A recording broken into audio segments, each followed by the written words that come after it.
మన మధ్య ఉన్న మరి నర్సీపట్నం నుంచి మన మధ్యకు వచ్చిన పాస్టర్ ఆనంద్ కుమార్ గారు మన మధ్యకు వచ్చి దేవుని వాక్యమును అందిస్తారు. దేవునికి మహిమ కలుగును గాక. Praise the lord.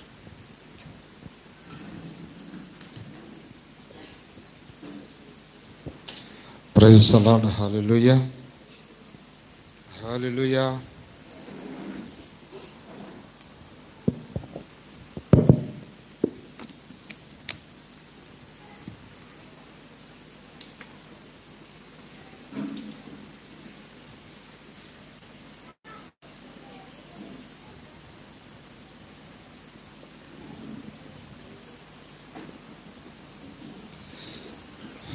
దేవునికి స్తోత్రం. హల్లెలూయా. ప్రియులారా, అందరం ఒకసారి లేచి నిలబడదాం. లేచి నిలబడినట్లయితే వాక్యాన్ని చదువుకుని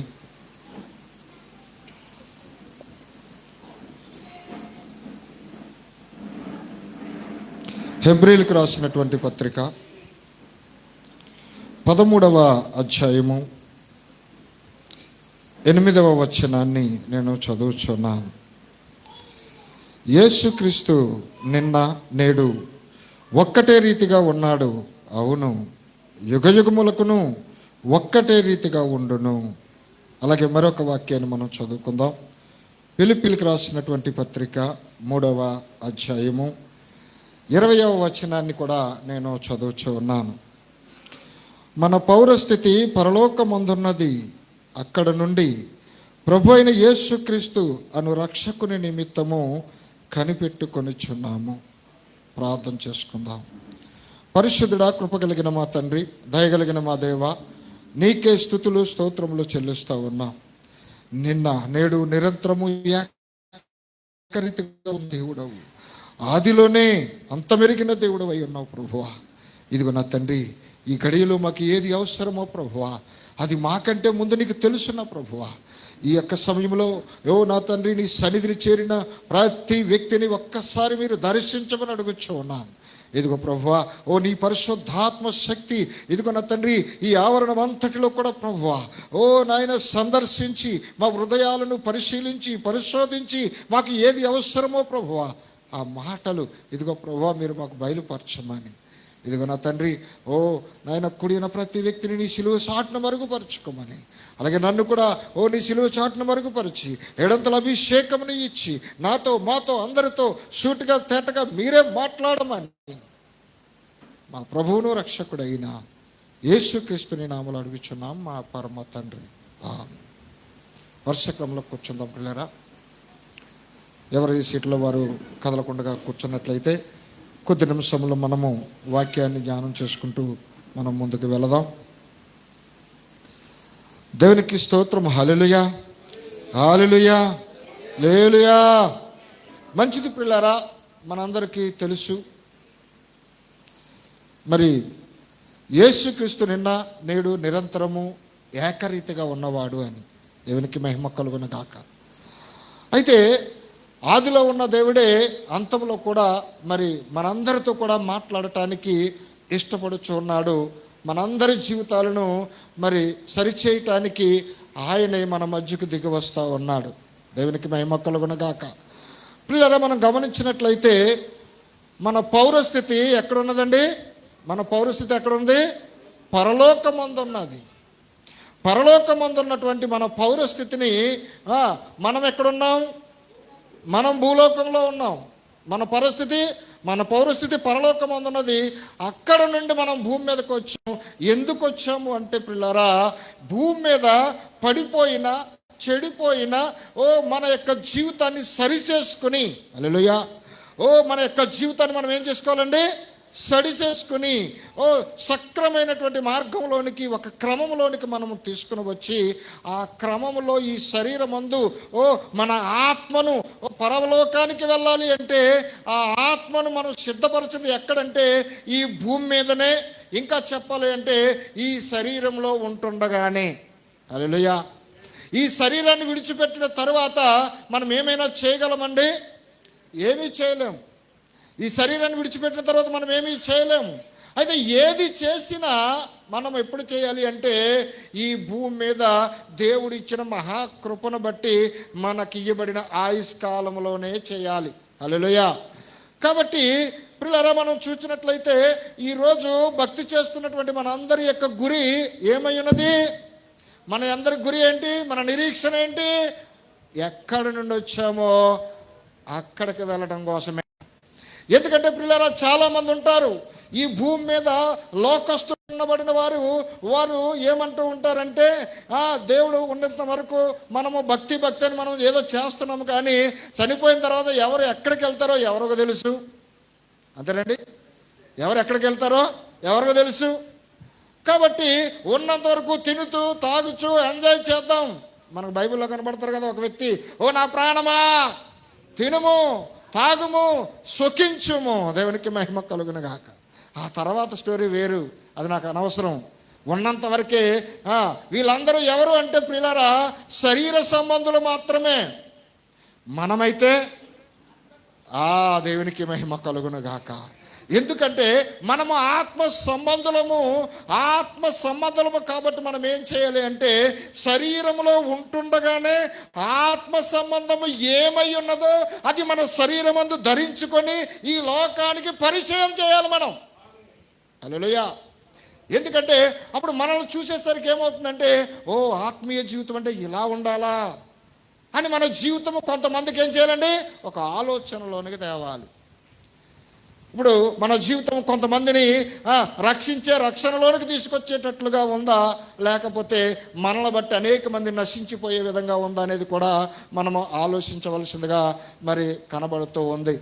ఎందుకంటే మన పౌరస్థితి పరలోకమందున్నది. అక్కడ నుండి భూమి మీదకి మనం వచ్చాం. ఈ భూమి మీద నుండి మరలా మనం అక్కడికి వెళ్ళాలి అంటే ఎలా వెళ్ళాలో వచ్చిన తోవ మనకు గుర్తుండాలి కదండి, మార్గం మనకు గుర్తుండాలి కదా. గుర్తుంటేనే మళ్ళీ మనం వెళ్ళగలుగుతాం. గుర్తు లేకపోతే ఎక్కడికి వెళ్తున్నామో ఎందుకు వెళ్తున్నామో మనకి ఎట్టి పరిస్థితుల్లో ఏమీ కూడా మనకి అర్థం కాదు. అయితే ప్రియులారా, మనం పరలోకం నుంచి వచ్చామని, పరలోకానికి వెళ్ళవలసిన వారుగా ఉన్నామని మొట్టమొదటిగా మనం గ్రహించుకొని చూద్దామా లేదా? గ్రహింపు కలిగిన వాళ్ళు దేవుని మహిమపరుద్దాం. హల్లెలూయా, హల్లెలూయా. ఎందుకంటే మనం ఎక్కడికి వెళ్ళాలో ఆ గ్రహింపు మనకు లేకపోతే ఏం చేసినా వ్యర్థమే, అవునా కదండి? ఏం చేసినా వ్యర్థమే. కాబట్టి మనం ఎక్కడి నుండి వచ్చామో అక్కడికి వెళ్ళాలి అనే గుర్తు మనకు ఉన్నప్పుడు మనం ఏం చేస్తామంటే, అందుకు అవసరమైన దానిని గమనించుకుంటూనే మన జీవితాన్ని మనం ముందుకు తీసుకెళ్తూ ఉంటాం. ప్రియులారా, కొంచెం మనం వాక్యంలోనికి వెళదాం. దేవునికి మహిమ కలుగును గాక. హల్లెలూయా. యోహాను సువార్త 3వ అధ్యాయము 13వ వచనాన్ని మనం ఒకసారి చదువుకుందాం. యోహాను సువార్త 3వ అధ్యాయము 13వ వచనం. మరియు పరలోకము నుండి దిగి వచ్చిన వాడే, అనగా పరలోకములో ఉండు మనుష్య కుమారుడే తప్ప పరలోకమునకు ఎక్కిపోయిన వాడు ఎవడునూ లేడు. అరణ్యములో మోసే సర్పమును ఎలాగు ఎత్తెనో అలాగే మనుష్య కుమారుడు అలాగే విశ్వసించు ప్రతివాడును నశింపక ఆయన ద్వారా నిత్య జీవము పొందునట్లు మనుష్య కుమారుడు ఎత్తబడవలెను. దేవునికి మహిమ కలుగును గాక. హల్లెలూయా. ఈరోజు మనము ఆ మనుష్య కుమారుడు ఏ విధముగా ఎత్తబడ్డాడో జ్ఞాపకం చేసుకోవడానికి ఇక్కడ కూడుకున్నాం. అంతేనండి. మనుష్య కుమారుడు ఏ విధము చేత ఎలా ఎత్తబడ్డాడో, ఆ కలవరిగిరి సిలువలో ఆ మాను మీద ఏ విధంగా వేలాడుచున్నాడో, అందుకు కారణం ఏమిటో ఒక్కసారి మనము జ్ఞాపకం చేసుకోవటానికే ఈరోజు మనం అందరము కూడుకొని ఉన్నాం. దేవునికి మహిమ కలుగునగాక. ప్రియులారా, చూడండి, ఎప్పుడు కూడా ఒక వ్యక్తికి కుడి చేయి ఎడమ చేయి ఏ రీతిగా ఉన్నాయో ఈ రెండు ఎక్కడున్నాయండి? మన శరీరంలో ఉన్నాయి కదా, శరీరంలో భాగాలే కదా. ఇది కుడి చేయి ఇది ఎడమ చేయి అని చెప్పుకుంటున్నాము కదా. అదే విధముగా శరీరము ఆత్మ కూడా కలిసే ప్రయాణం చేస్తూ ఉన్నాయి. శరీర సంబంధము ఆత్మ సంబంధము కూడా ఈ భూమి మీద కలిసే ప్రయాణం చేస్తూ వెళుతూ ఉన్నాయి. అయితే ఏ సమయంలో ఏ రీతిగా మనం ముందుకు వెళుతున్నాం అనేది కూడా మనకి తెలియాలి. దేవునికి మహిమ కలుగునగాక. అయితే ప్రియరా, చదవబడినటువంటి లేఖనాన్ని మనం పరిశీలన చేసినట్లయితే పరలోకము నుండి దిగి వచ్చిన వాడే, అనగా పరలోకములో ఉండు మనుష్య కుమారుడే తప్ప పరలోకమునకు ఎక్కిపోయిన వాడు ఎవడునూ లేడు. దేవునికి మహిమ కలుగునగాక. అంటే చూడు, మన పౌరస్థితి ఎక్కడుంది? పరలోకం ఉంది. పరలోకం నుంచి మనం భూమి మీదకి వచ్చాం. మరలా ఈ భక్తి జీవితం అంతా దేని కొరకంటే మనం పరలోకం వెళ్ళటానికే చేస్తూ ఉన్నాం.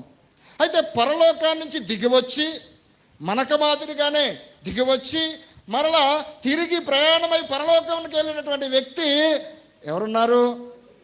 యేసుక్రీస్తు మాత్రమే ఉన్నాడు. దేవునికి మహిమ కలుగునగాక. హల్లెలూయా. అయితే యేసుక్రీస్తు మనకు రక్షకుడు, విమోచకుడై ఉన్నాడు కనుక ఆయన ఇచ్చిన మార్గమును మనం ప్రయాణం చేసినప్పుడు మాత్రమే మనము కూడా అక్కడికి వెళ్ళగలుగుతాం. హల్లెలూయా.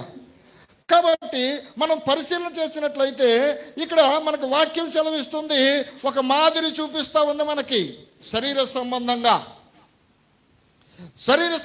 ఒక మాదిరి చూపిస్తూ ఉంది. ఆ శరీర సంబంధమైన మాదిరి ఏమిటి అంటే ప్రియులారా, ఇక్కడ మనం చదవబడినట్లయితే అరణ్యములో మోసే సర్పమును ఎలాగు ఎత్తెను. హల్లెలూయా. అంతేనండి, ఒక మాదిరి, శరీర సంబంధమైన మాదిరిని ఇక్కడ చూపిస్తూ ఉన్నాడు. అరణ్యములో మోసే సర్పమును ఎలాగు ఎత్తెను. ఏంటి గొడవ? అరణ్యం ఏంటి, మోసే ఏంటి, సర్పమును ఎత్తడం ఏంటి? అంతేనమ్మా? అది మనము కొంచెం తెలుసుకుంటూ ముందుకు వెళ్దాం. సంఖ్యాకాండము 21వ అధ్యాయము 5వ వచనం నుంచి మనము చూసుకుంటూ వెళదాం. దేవునికి మహిమ కలుగునగాక. కాగా ప్రజలు దేవునికిని మోషేకును విరోధముగా మాట్లాడి, ఈ అరణ్యములో చచ్చుటకు ఐగుప్తులో నుండి మీరు మమ్మల్ని ఎందుకు రప్పించితిరి? ఇక్కడ ఆహారము లేదు, నీళ్లు లేవు, సవీసారము లేని ఈ అన్నము మాకు అసహ్యమైనదనిరి. హల్లెలూయా. హల్లెలూయా. ఏంటండి? మోషేను దేవుణ్ణి ఏ విధంగా శోధిస్తున్నారు ప్రజలు? వాళ్ళు ఎక్కడికి వచ్చారు? ఆల్రెడీ లోకానికి సాదృశ్యంగా ఉన్నటువంటి ఐగుప్తు దేశం నుంచి పరలోకానికి సాదృశ్యంగా ఉన్నటువంటి కానానుకి ప్రయాణమై యాత్రలో ఉన్నారు. దేవునికి మహిమ కలుగునగాక. ఎందుకంటే అబ్రహాముకి ఇచ్చిన వాగ్దానాన్ని నెరవేర్చడానికి ఆ సమయం వచ్చినప్పుడు దేవుడే రంగం మీదకి వచ్చి వారిని బయటకు తీసుకుని వస్తూ ఉన్నాడు. దేవునికి మహిమ కలుగునగాక. ఆ ప్రజలను బయటకు తీసుకొస్తున్నప్పుడు చూడండి, అనేకమైనటువంటి అద్భుతాలు అక్కడ చేసి వాళ్ళకి విశ్వాసము పుట్టేలా చేసి వాళ్ళను తీసుకుని బయటకు వస్తూ ఉన్నాడు.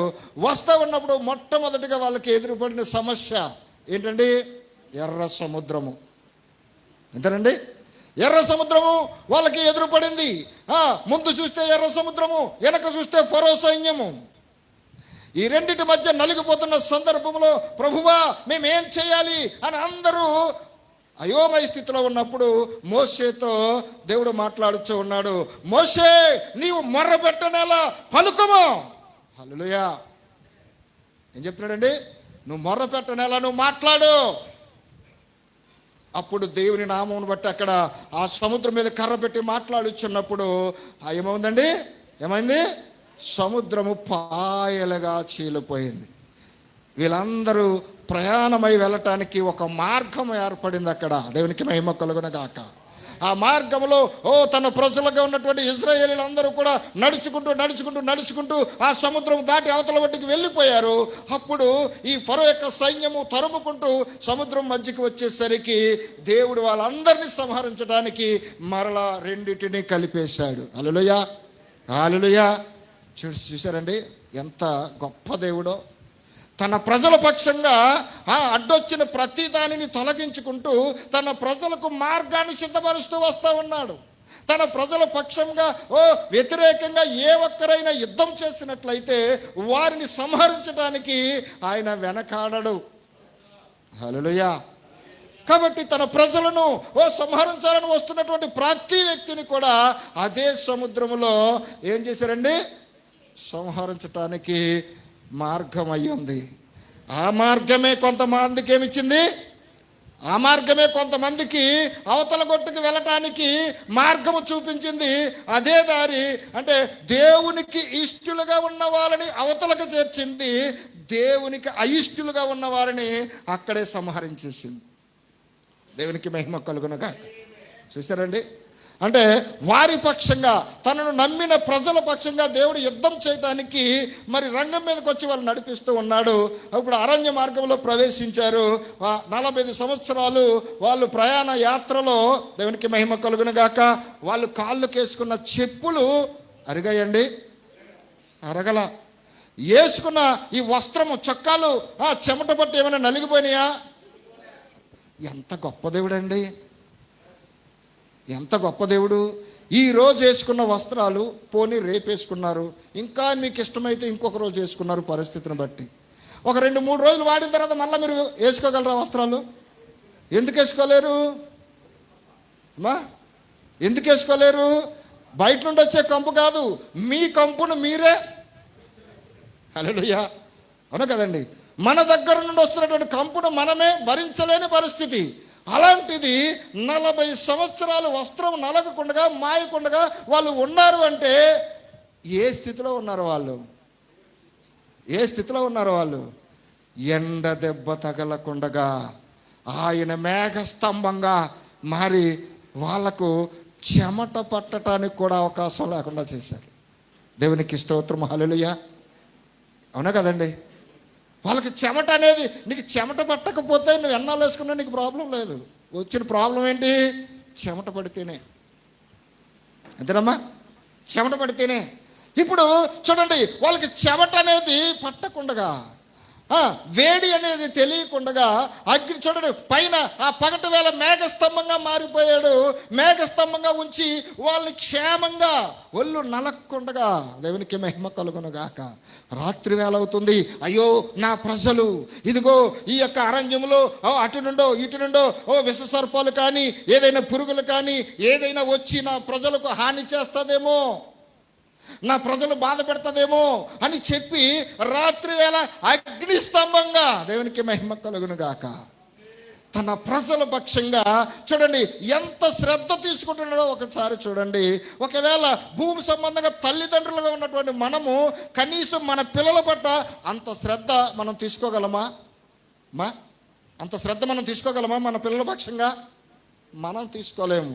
మనం చేయలేని పని ఆత్మ సంబంధంగా మన తండ్రి అయినటువంటి దేవుడు ఏం చేస్తున్నాడంటే చూడండి, తన ప్రజలు అలిసిపోకూడదని ఆ మేఘస్తంభాన్ని ఇచ్చిన దేవుడు, తన ప్రజలకు హాని కలగకూడదని అగ్నిస్తంభాన్ని ఇచ్చిన దేవుడు, ఇంకా వాళ్ళు భుజించటానికి దేవదూతలు తినే ఆహారాన్ని కురిపిస్తూ ఉన్నాడు. దేవునికి మహిమ కలుగునుగాక.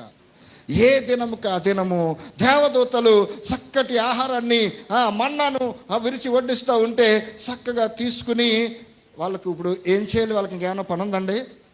వేరే పని ఏమైనా ఉందా? వేరే పని లేదు. చక్కగా తినడం, చెమట పట్టే అవకాశం లేదు, చెప్పులు అరిగే అవకాశం లేదు, హ్యాపీగా ఉండటం. మొదటి రోజు బాగానే ఉంటుంది, కొద్ది రోజులు తరగా కొంత రోజులకి ఏమైపోతుంది, అది మనకిష్టమైన ఆహారం తినాలంటే ఎప్పుడో ఒకసారి అయితే పరుగులు తీసుకెళ్ళి అది ఎలాగున్నా కూడా ఇష్టం కాబట్టి తినేస్తాం. అదే రోజు పెడితే కష్టమైపోతుందా లేదండి? తన పిల్లలకు దేవుడు రోజు ఒక బలమైనటువంటి ఆహారాన్ని పెడుతూ ఉంటే ఈ ప్రజలకు కూడా తిని తిని తిని తిని ఏమొచ్చింది? ఇప్పుడు తిని తిని ఏమొచ్చిందండి? తిరుగుబాటు స్వభావం వచ్చింది. దేవునికి మహిమ కలుగునుగాక. ఎందుకు? ప్రేమగా మొట్టమొదటిగా మీరు వచ్చినప్పుడు ప్రేమగా మంచి ఆహారం, బలమైన ఆహారం పెట్టారు, అబ్బా చాలా బాగా పెట్టారు, అది ఇది అని మనం అంటాం. ఒక రోజు గడిచింది, 2 రోజులు గడిచింది, 3 రోజులు గడిచింది, అరే పిల్లలు వీళ్ళకి చాలా ఇష్టం కదా, వీళ్ళు అస్తమానం చక్కగా దాన్ని ఇష్టపడుతున్నారు కదని వాళ్ళు ఎంత కష్టపడిన రోజు అదే పెడితే కొద్ది రోజులకి ముందు ఇష్టపడిన మనమే ఏం చేస్తాం? ఇంక ఇది తప్ప ఇంకేమీ లేదా వీళ్ళకి, అవునండి? ఇప్పుడు మరలా ఆ అరణ్య యాత్రలో ప్రయాణం చేస్తూ చేస్తూ వెళ్ళిపోయేసరికి వీళ్ళకి ఏం గుర్తుకొస్తున్నాయండి? ఆ ఐగుప్తులో ఎన్ని దెబ్బలు తిన్నా అక్కడ తిన్న కాకరకాయలే బాగున్నాయి, అక్కడ తిన్న వెల్లిగడ్డలే బాగున్నాయి, అక్కడ తిన్న దోసకాయలే బాగున్నాయి. ఈ అన్నము ఎలా మారిపోయిందండి వీళ్ళకి? సవిసారము లేని ఆహారం. ఒక్క మన జీవితంలో అవిశ్వాసానికి చోటిచ్చి చిన్న పొరపాటు మనకి ఏదైనా తగిలితే కల్పించుకుంటే దానికి ఎన్ని జత చేస్తాం ఎన్ని పొరపాట్లు జత చేస్తాం? మనకు గుర్తున్నవి, ఆలోచనకు వచ్చినవి ప్రతి దానికి జోడించి మనం ఏం చేస్తామండి? జోడించి ఏం చేస్తూ ఉంటాం? మనం లేనిపోని అని చెప్తూ ఉంటాం. ఇప్పుడు చూడండి, సంవత్సరాలు గడిచే కొలది ఇక్కడ పరిస్థితి ఎలా మారిపోయిందంటే పిల్లరా, దేవుడు చేసినటువంటి మేలులు మర్చిపోయారు. దేవుడు చేసిన మేలులు ఏం చేశారు? మర్చిపోయారు. తన కోసము, తన పిల్లల కోసము దేవుడు ఎంతగా శ్రద్ధ తీసుకున్నాడో, ఎంతటి ఆహారాన్ని విరిచి వడ్డిస్తున్నాడో, వాళ్ళకి మాంసం లేదన్నప్పుడు ఆ పూరీలను పంపించి ఏ విధంగా పోషిస్తున్నాడో ఇవన్నీ మర్చిపోయారండి. ఈరోజు మన పరిస్థితి కూడా అలాగే ఉంది. విశ్వాస జీవితంలో మొట్టమొదటిగా విశ్వాసంలోనికి వచ్చినప్పుడు ఉన్నటువంటి ప్రేమ, భయము, భక్తి ఇప్పుడు మనలో కనబడుతున్నాయండి? కనబడుతున్నాయా? కనబడటం లేదు. మొట్టమొదటిగా విశ్వాసంలోనికి వచ్చినప్పుడు 10 గంటలకే ప్రార్థన అంటే 9:30కే పరిగెట్టుకుని వస్తాం. ఆ రోజు అరగంట ముందు వచ్చాం కాబట్టి ఇప్పుడు ఒక అరగంట ఆలస్యంగా వస్తున్నాం. అంటే ఇప్పుడు ఏమైపోయింది? ఇప్పుడు విశ్వాసము రాను మనలో సల్లారిపోతూ ఉంది. దేవునికి మహిమ కలుగును గాక. పిల్లల మన జీవితాలను ఒకసారి పరిశీలన చేసుకోవటానికి ప్రతిదీ మన కళ్ళ ముందు తేటగా దేవుడు ఉంచుతూ ఉన్నాడు. ఇప్పుడు అలా యాత్రలో ప్రయాణం చేయగా వీళ్ళు ఇసుక చెంది వాళ్ళు ఏం చేస్తున్నారంటే, వాళ్ళు అలసిపోయినది సరికాదు కదా, ఇంకా సనగటం ప్రారంభించారు. ఎవరి మీద సనుగుతున్నారు? మోషే మీద. మోషే ఎవరు? వాళ్ళకి ఇవ్వబడిన సేవకుడు. దేవునికి మహిమ కలుగును గాక. వాళ్ళందరూ సంఘం అయితే ఆయన సేవకుడిగా ఉన్నాడు. ఇప్పుడు సంఘం ఏం చేస్తుందంటే సేవకుడి మీద వ్యతిరేకం తిరిగి మాట్లాడుతూ ఉంది. ఎప్పుడైనా సరే, అప్పుడే కాదు ఇప్పుడే కాదు, ఎప్పుడైనా సరే సంఘము సేవకుడి మీద తిరుగుబాటు చేసింది అంటే ప్రియులారా, మరుక్షణము మనకి పతనము ప్రారంభమైనదనే అర్థమైందండి? పతనం అనేది మనకు ప్రారంభమైందనే అర్థం. ఎవరు మన మీదకి కీడును తీసుకురాలా? ఎవరు తీసుకొస్తున్నారు కీడు? వాళ్ళకు వాళ్ళే వాళ్ళ మీదకి ఏం తీసుకొస్తున్నారు? కీడు తెచ్చుకుంటున్నారు.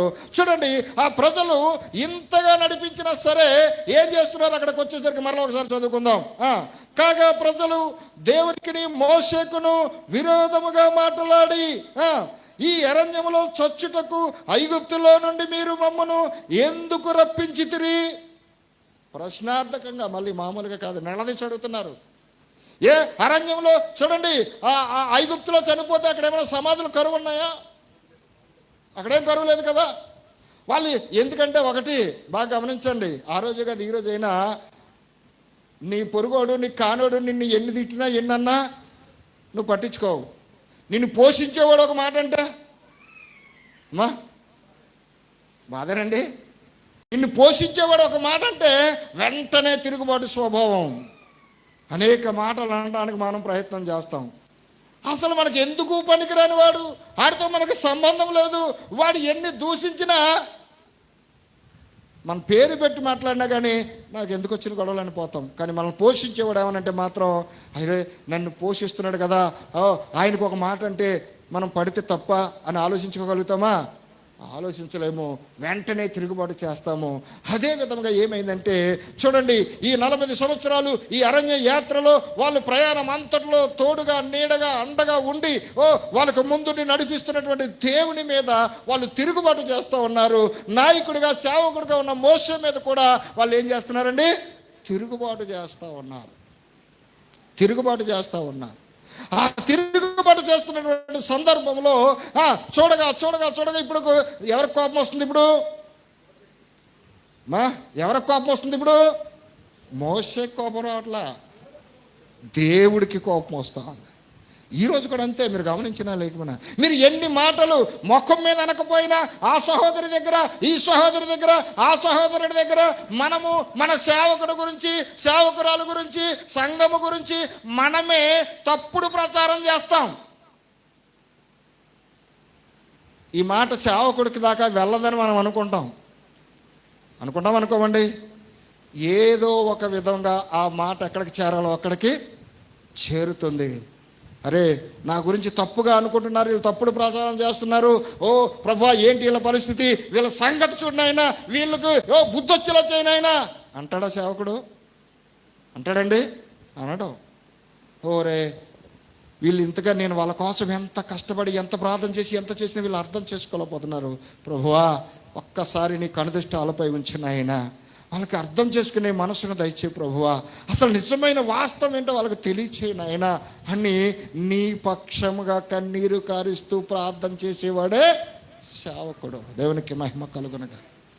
మోసే అదే చేస్తూ ఉన్నాడు. అనేక పర్యాయాలు వాళ్ళు చేస్తున్నటువంటి కార్యాలను బట్టి విసుగు చెందిన దేవుడు, మోసే నువ్వు తప్పుగా వీళ్ళని నేను ఏసి పడేస్తానంటాడు.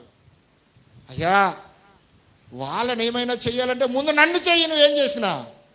అడ్డుగా వస్తాడా రాడండి? వాళ్ళని ఏమైనా చేసే ముందు నన్ను చెయ్యి, నేను చూస్తుండగా వాళ్ళు ఏమైనా చేస్తే నేను చూడలేను. అది నాయకుడు, కాపరి యొక్క మనస్సు. దేవునికి మహిమ కలుగునగాక. అలాంటి సందర్భంలో ఈ ప్రజలు వాళ్ళు చనుగుతున్నటువంటి సనుగుడిని బట్టి, వాళ్ళు మాట్లాడుతున్నటువంటి మాటను బట్టి ఏం జరుగుతుందంటే పిల్లరా, దేవుడికి తట్టుకోలేని కోపం వస్తూ ఉంది. అప్పుడు చదువుకుందాం. కాగా ప్రజలు దేవునికి మోషేకును విరోధముగా మాట్లాడి, ఈ అరణ్యములో చచ్చుటకు ఐగుప్తులో నుండి మీరు మమ్మల్ని ఎందుకు రప్పించితిరి? ఇక్కడ ఆహారము లేదు, నీళ్లు లేవు, సవిసారము లేని ఈ అన్నము మాకు అసహ్యమైనదనిరి. తర్వాత వచనం చదువుదాం. అందుకు యెహోవా ప్రజలలోనికి తాపకరమైన సర్పములను పంపెను, అవి ప్రజలను కరవగా ఇశ్రాయేలులో అనేకులు చనిపోయిరి. దేవునికి మహిమ కలుగునగా. ఇప్పుడు ప్రతిఫలం వస్తుందా లేదండి? ప్రజలకు ఏమొస్తుంది ఇప్పుడు?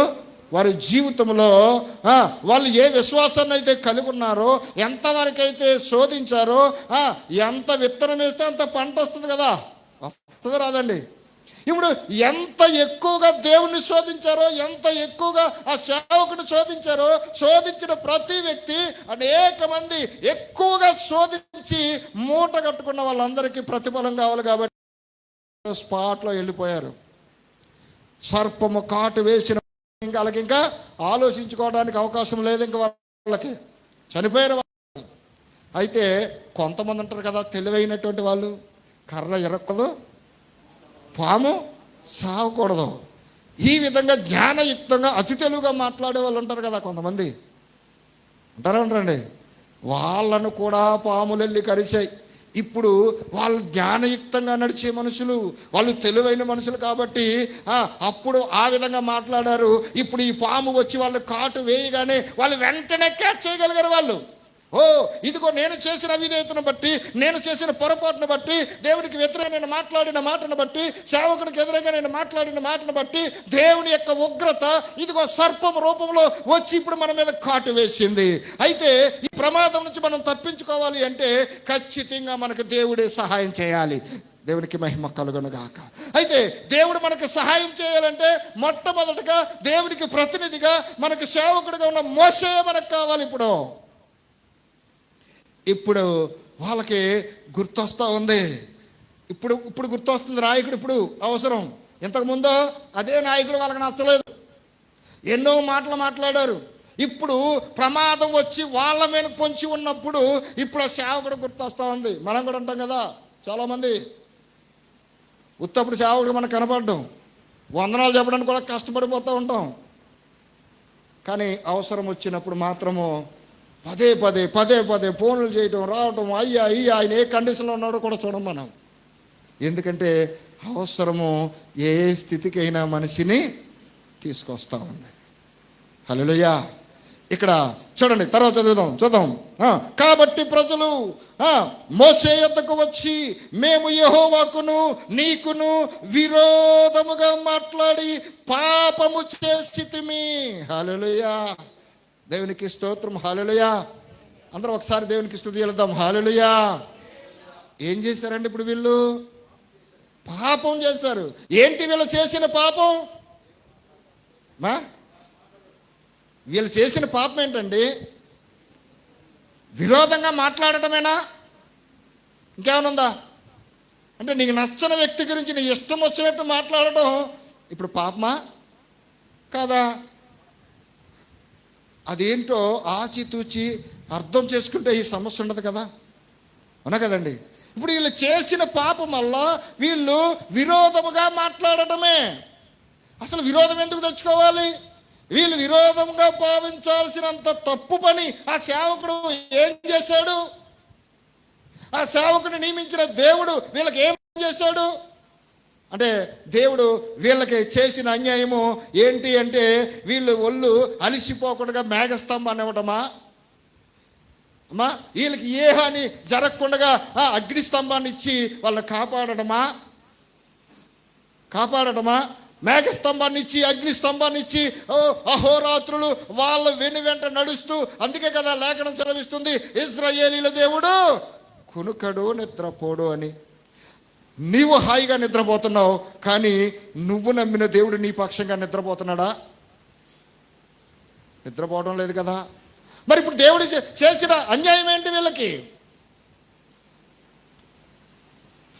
ఏ అన్యాయం చేశాడని దేవుడికి విరోధంగా మారిపోయారు వీళ్ళు?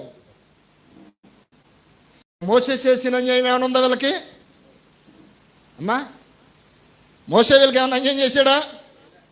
అంటే మోసే చేసిన అన్యాయం ఏంటి? వాళ్ళ పక్షంగా ప్రార్థన చేయటమా? వాళ్ళకి ఏ సమయంలో ఏది అవసరమో ఆ రూట్ క్లియర్ చేసేదాన్ని అందించడమా?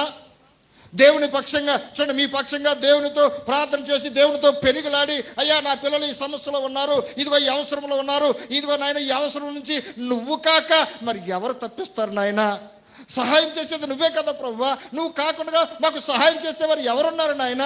మరి ఇదిగో నీవే ముఖం పక్కకు తిప్పుకుంటే మా పరిస్థితి ఏంటి ప్రభువా? ఒక్కసారి చూడు నాయన అని నీ పక్షంగా ఆ దేవునితో పోరాటం చేయటం, కన్నీరు కార్చడం, ప్రార్థన చేయటము, ఈ ప్రజల పక్షంగా ఇదేనా మోసే చేసిన అన్యాయము? అందుకోసమేనా ఈ ప్రజలందరూ కూడా మోసేకు విరోధంగా మాట్లాడటము? ఆలోచన చేయండి ప్రియులారా. విశ్వాసం ఏ స్థితిలో ఉందో, ఆ దినమందు ఆ ప్రజలు ఎలాగున్నారో నేడు మనం ఎలాగున్నామో ఒకసారి పరిశీలన చేయండి. ఆ రోజు వాళ్ళు ఎలాగున్నారంటే, వాళ్ళు ఒక రెట్లు అయితే మనం 2 రెట్లు ఉన్నాం ఈరోజు. పైకి మాత్రం పైకి అందరము భక్తులమే, మంచి వాళ్ళమే, కానీ అంతరంగము ఎంత చెడిపోవాలో అంత కూడా చెడిపోయింది. ఒక్కసారి ఆలోచన చేయండి, మనం ఏ స్థితిలో ఉన్నామో, ఎలాంటి విశ్వాసంలో మనం ఉన్నామో ఒకసారి ఆలోచన చేయండి పిల్లలా. ఇప్పుడు వాళ్ళ మీదకి, వాళ్ళు జీవించిన జీవితం మీదకి, వాళ్ళు చేసిన తిరుగుబాటు మీదకి దేవుడు సహించలేక, భరించలేక దేవుడు వాళ్ళకి బుద్ధి చెప్పుట కొరకు ఇప్పుడు ఇంతగా ఆ సర్పాలను దేవుడు ఎందుకు పంపించాడు వాళ్ళ మధ్యకి? ఇష్టం లేక.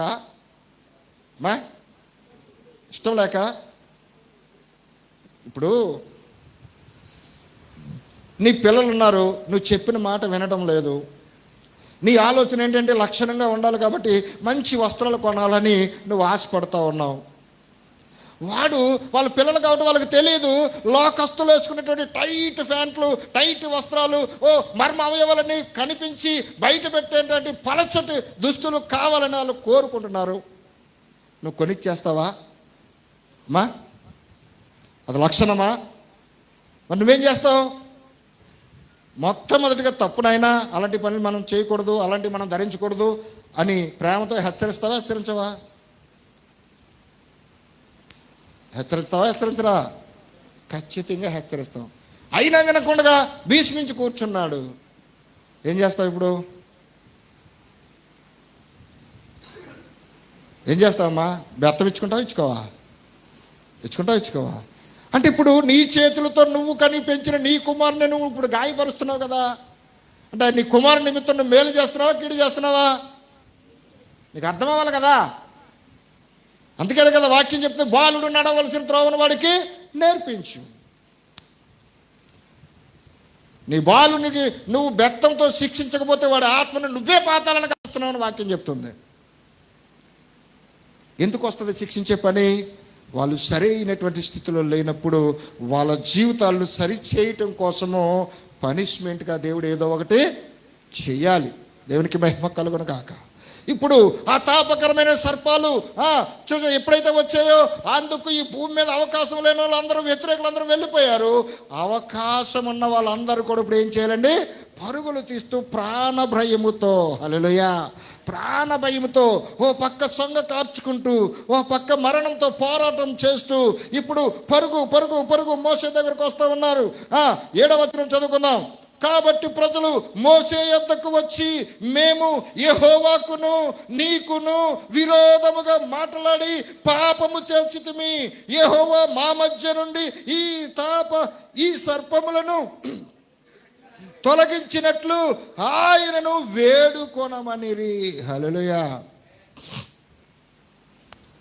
ఎవరితో చెప్తున్నారు ఇప్పుడు? మా పక్షంగా ప్రార్థన చేయమని, మాట్లాడమని ఎవరితో చెప్తున్నారండి? ఒకప్పుడు మోసే అవసరం లేదు కదా వీళ్ళకి. మోసే మీద తిరుగుబాటు చేశారు కదా. మరలా ఇప్పుడు అలాంటోడు మోసే, ఇలాంటోడు అని చెప్పిన వాళ్ళు, ఈ మన పాస్టర్ ఇలాంటోడు అలాంటోడు అని చెప్పినటువంటి వాళ్ళు ఇప్పుడు మళ్ళీ ప్రార్థన సహాయం ఎలా కోరగలుగుతున్నారు ఇప్పుడు? అంటే నీకు అవసరం తీరిపోతే పాస్టర్ అన్యాయంగా కనబడతాడు, నీకు అవసరం వస్తే మాత్రము ఇప్పుడు దేవుళ్ళ కనబడతాడు పాస్టర్. అంతేనండి. ఎంతటి స్థితిలో మనం ఉన్నామో ఆలోచన చేయండి ప్రియులారా. చూడండి, పరుగు పరుగు మోసే దగ్గరకు వచ్చారు. మోసే, బా ఎంత అరుపు వస్తుందో చూడండి. నీకును నీ దేవునికి నీ విరోధంగా మేము మాట్లాడి పాపం చేసాము, ఫలితం ఆయనే ఈ విష సర్పాలను మా మధ్యకు పంపించాడు. కాబట్టి అది కలిసిన మేము ప్రాణభయంతో అల్లాడిపోతూ ఉన్నాం. నీవు మా పక్షంగా దేవునికి ప్రార్థన చేస్తే ఖచ్చితంగా దేవుడు విని ఆలకించి మాకు ఈ ప్రమాదం నుంచి తప్పించి మాకు స్వస్థతనిస్తాడు, మాకు రక్షణనిస్తాడు. ఇప్పుడు మోసే కాలు దగ్గర పట్టేశారు గట్టిగా. దేవునికి మహిమ కలుగును గాక. మరి ఇప్పుడు ఎవరు ఎన్ని విధాలుగా మాట్లాడుకుంటున్నారో, ఎవరు ఎంత చెడగొడుతున్నారో మోసేకి తెలియదండి. మరి సంఘంలో ఉన్నటువంటి ప్రతి వ్యక్తి కూడా సేవకుడి మీద ఎంతమంది వ్యతిరేకం చేస్తున్నారో, ఏ విధంగా మాట్లాడుతున్నారో తెలియదండి. మరి ఇప్పుడు ప్రాణ భయంతో, అవసరంతో మీదకొచ్చి వచ్చినప్పుడు, ఆ రోజు నువ్వు అలా చేసావు కదా, ఈరోజు ఇలా మాట్లాడుతున్నావేంటి అంటాడా? సారీ అని అంట కదండి. ఓ బ్రదర్ అలా జరిగిందా, ఓ ఫోన్లో ఇప్పటికైనా మించిపోయింది లేదు బ్రదరు. మన మీదకి ఎలాంటి ఉగ్రత వచ్చినా, ఎలాంటి సమస్య వచ్చినా మన పక్షంగా యుద్ధం చేయవాడు దేవుడు ఉన్నాడు. కాబట్టి విశ్వాసాన్ని పెంచుకో. ఎప్పుడైతే మనకి ఏదేమైనా మన జీవితాన్ని సరిచేయడానికి మనకి వస్తాయి, కానీ మనల్ని నశింపజేయడానికి సమస్య రాదు బ్రదర్. మనల్ని పడిపోయిన స్థితి నుంచి నిలబెట్టడానికి సమస్య అనేది వస్తుంది కనుక ఇప్పుడు ఆ సమస్యకు పరిష్కారం ఏంటో మనం తెలుసుకుంటే దాన్ని సులువుగా మనం తప్పించుకోవచ్చు. కాబట్టి ఇదిగో నేను ప్రార్థన చేస్తాను, నువ్వు ప్రార్థన చేద్దాం. ఇంకా అవసరమైతే సంఘంలో అనౌన్స్మెంట్ చేసి సంఘం అంతా భారం కలిగి ప్రార్థన చేద్దాం. నిశ్చయంగా దేవుడు మనకు కార్యం చేస్తాడు. నువ్వు భయపడకో, హల్లెలూయా అని ఆ వ్యక్తికి ఏం చేస్తాడు? కాబట్టి ధైర్యం చెప్తాడు. దేవునికి మహిమ కలుగును. వాదారుస్తాడు. ధైర్యం చెప్పి వాదార్చి వాళ్ళకి అవసరమైనటువంటి ఆహారం ఇచ్చి వాళ్ళని తొందరపడి పడకుండా వాళ్ళు నెమ్మది దయచేసి ఇలా మాట్లాడి ఆ తర్వాత ఇప్పుడు దేవునితో మాట్లాడతాడు. దేవునికి మహిమ కలుగును గాక. హల్లెలూయా. చూడండి ఇప్పుడు మోసే ఏం చేస్తున్నాడో చూద్దాం. ఎవరు చదువుతారా? మోసే ప్రజల కొరకు ప్రార్థన చేయగా, యెహోవా నీవు తాపకరమైన సర్పం వంటి ప్రతిమను చేయించి స్తంభం మీద పెట్టుము. అప్పుడు కరవబడిన ప్రతివాడును దాని వైపు చూచి బ్రతుకునని మోషేకు సెలవిచ్చెను. హల్లెలూయా. దేవునికి స్తోత్రం. హల్లెలూయా. ఇప్పుడు మోషే దేవునికి ప్రార్థన చేస్తున్నాడు. ప్రభువా ఏంటి పరిస్థితి? ఇదిగో ఈ సర్పాలు వచ్చి పిల్లల్ని కరుస్తూ ఉన్నాయి. ఓ ప్రాణ భయంతో వాళ్ళు వణికిపోతూ ఉన్నారు. ఇదిగో సంగలు కారుస్తూ ఉన్నారు. నిలవలేని నిస్సహాయులుగా మారిపోయారు. ప్రభువా ఏంటి పరిస్థితి, వీళ్ళకి న్యాయం చేయవని మోసే ప్రార్థన చేసినప్పుడు ఇప్పుడు దేవుడు అంటున్నాడు, వాళ్ళు సర్పముల చేత కరవబడి ఉన్నారు కాబట్టి ఇప్పుడు నీవు సర్పపు ప్రతిమను ఒకటి చేయించి నువ్వు ఆ స్తంభం మీద పెట్టు. దేవునికి మహిమ కలుగునగాక. ఏమన్నాడండి చూడండి, తాపకరమైన సర్పం వంటి ప్రతిమను చేయించి స్తంభం మీద పెట్టుము, అప్పుడు కరవబడిన ప్రతివాడు దాని వైపు చూచి బ్రతుకుడని మోషేకు సెలవిచ్చాను. వాళ్ళని ఇప్పుడు ఏం కరిచింది అయ్యా? సర్పం కరిచింది. వాళ్ళు సర్పపు కాటు తిని ఉన్నారు. ఇప్పుడు తీర్పు జరగాలి, న్యాయ తీర్పు కావాలి. ఇప్పుడు వాళ్ళ సర్పం కరిచింది కాబట్టి ఆ సర్పంలో ఉన్న విషమంతా బయటికి పోయి వాళ్ళు బ్రతకాలి అంటే అక్కడ న్యాయం జరగాలి. కాబట్టి ఇప్పుడు దేవుడు ఏమంటున్నాడంటే, సర్పపు ప్రతిమను ఒకటి చేయించే స్తంభం మీద పెట్టు, దాన్ని చూసిన ప్రతివాడు బ్రతుకుతాడు. హల్లెలూయా, హల్లెలూయా. ఇప్పుడు మోసే ఏం చేస్తున్నాడో చూద్దాం. కాబట్టి మోసే ఇత్తడి సర్పం ఒకటి చేయించి స్తంభం మీద దానిని పెట్టెను, అప్పుడు సర్పపు కాటు తిరిగిన ప్రతివాడు ఆ ఇత్తడి సర్పమును ఎలా చూశారండి?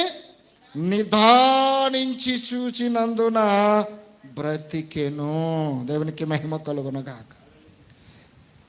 ఇప్పుడు దేవుడు మోసేతో ఏం చెప్పాడు? సర్పపు ప్రతిమను చేయించమన్నాడు.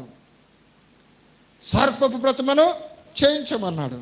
మరి మోసే ఇత్తడి సర్పాన్ని పెట్టాడు. అక్కడ ఇత్తడి సర్పాన్ని పెట్టాడు. ఏ బంగారం సర్పాన్ని పెట్టదా? వెండి సర్పాన్ని పెట్టవచ్చు కదా, రాగి సర్పాన్ని, ఇలా లోహాలు ఉన్నాయి కదా, ఉన్నాయి లేదండి, అనేకమైన లోహాలు ఉన్నాయి కదా. మరి వేరే ఏ లోహంతోనైనా సర్పం చేసి పెట్టవచ్చు కదా. చేయకూడదు? అలాగా చేయొచ్చు కదా. మరి ఆయన ఇత్తడి సర్పాన్ని ఎందుకు పెడుతున్నాడు అంటే, ప్రియులారా, ఈ భూమి మీద ఉన్న ప్రతి లోహానికి కూడా ఒక ప్రత్యేకత ఉంది. దేవునికి మహిమ కలుగునగాక. బంగారానికి ఒక ప్రత్యేకత ఉంది. బంగారము దేనికి సూచన? బంగారం దేనికి సూచన? పరిశుద్ధతకు సూచన. ఏంటండి? బంగారం దేనికి సూచన? పరిశుద్ధత. మరి వెండి ఉంది, వెండితో చేయ కదా. వెండి దేనికి సూచన? విమోచనకు సూచన. బంగారం పరిశుద్ధతకు, వెండి విమోచనకు. ఐరన్తో చేయొచ్చు కదా, ఇనుముతోటి. ఇనుము దేనికి సూచన? కఠినత్వానికి సూచన. దేవునికి మహిమ కలుగునుగా. ఇలా చెప్పుకుంటూ పోతే చాలా లోహాలు ఉన్నాయి. అయితే ఈ మోసే ఏం చేస్తున్నాడంటే, ఇత్తడి సర్పం చేయించి పెట్టాడు అక్కడ. ఇత్తడి దేనికి సూచన? న్యాయ తీర్పుకి సూచన. దేవునికి మహిమ కలుగునుగాక.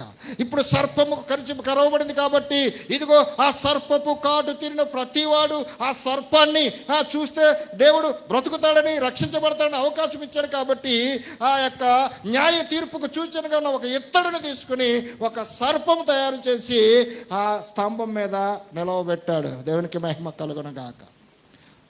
ఇప్పుడు ప్రాణ భయముతో ఉన్న ప్రతి వ్యక్తి హల్లెలూయా ఎలా రావాలి? ఇప్పుడు ఒక స్తంభాన్ని పెట్టి ఒక ఇత్తడి సర్పాన్ని అక్కడ పెట్టి, దేవునికి మహిమ కలుగునుగాక, ఇత్తడితో చేసిన సర్పాన్ని ఆ స్తంభం మీద పెట్టి, దేవునికి మహిమ కలుగునుగాక. హల్లెలూయా, దేవునికి స్తోత్రం. హల్లెలూయా. ఎలా పెట్టాడండి?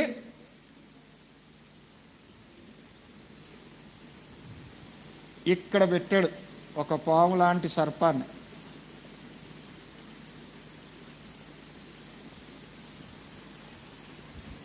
ఇత్తడి సర్పం ఇది ఇప్పటికీ మనకు కనబడుతుంది. ఎక్కడ కనబడుతుందో చెప్పగలరా? యేసుక్రీస్తు శిలువలో.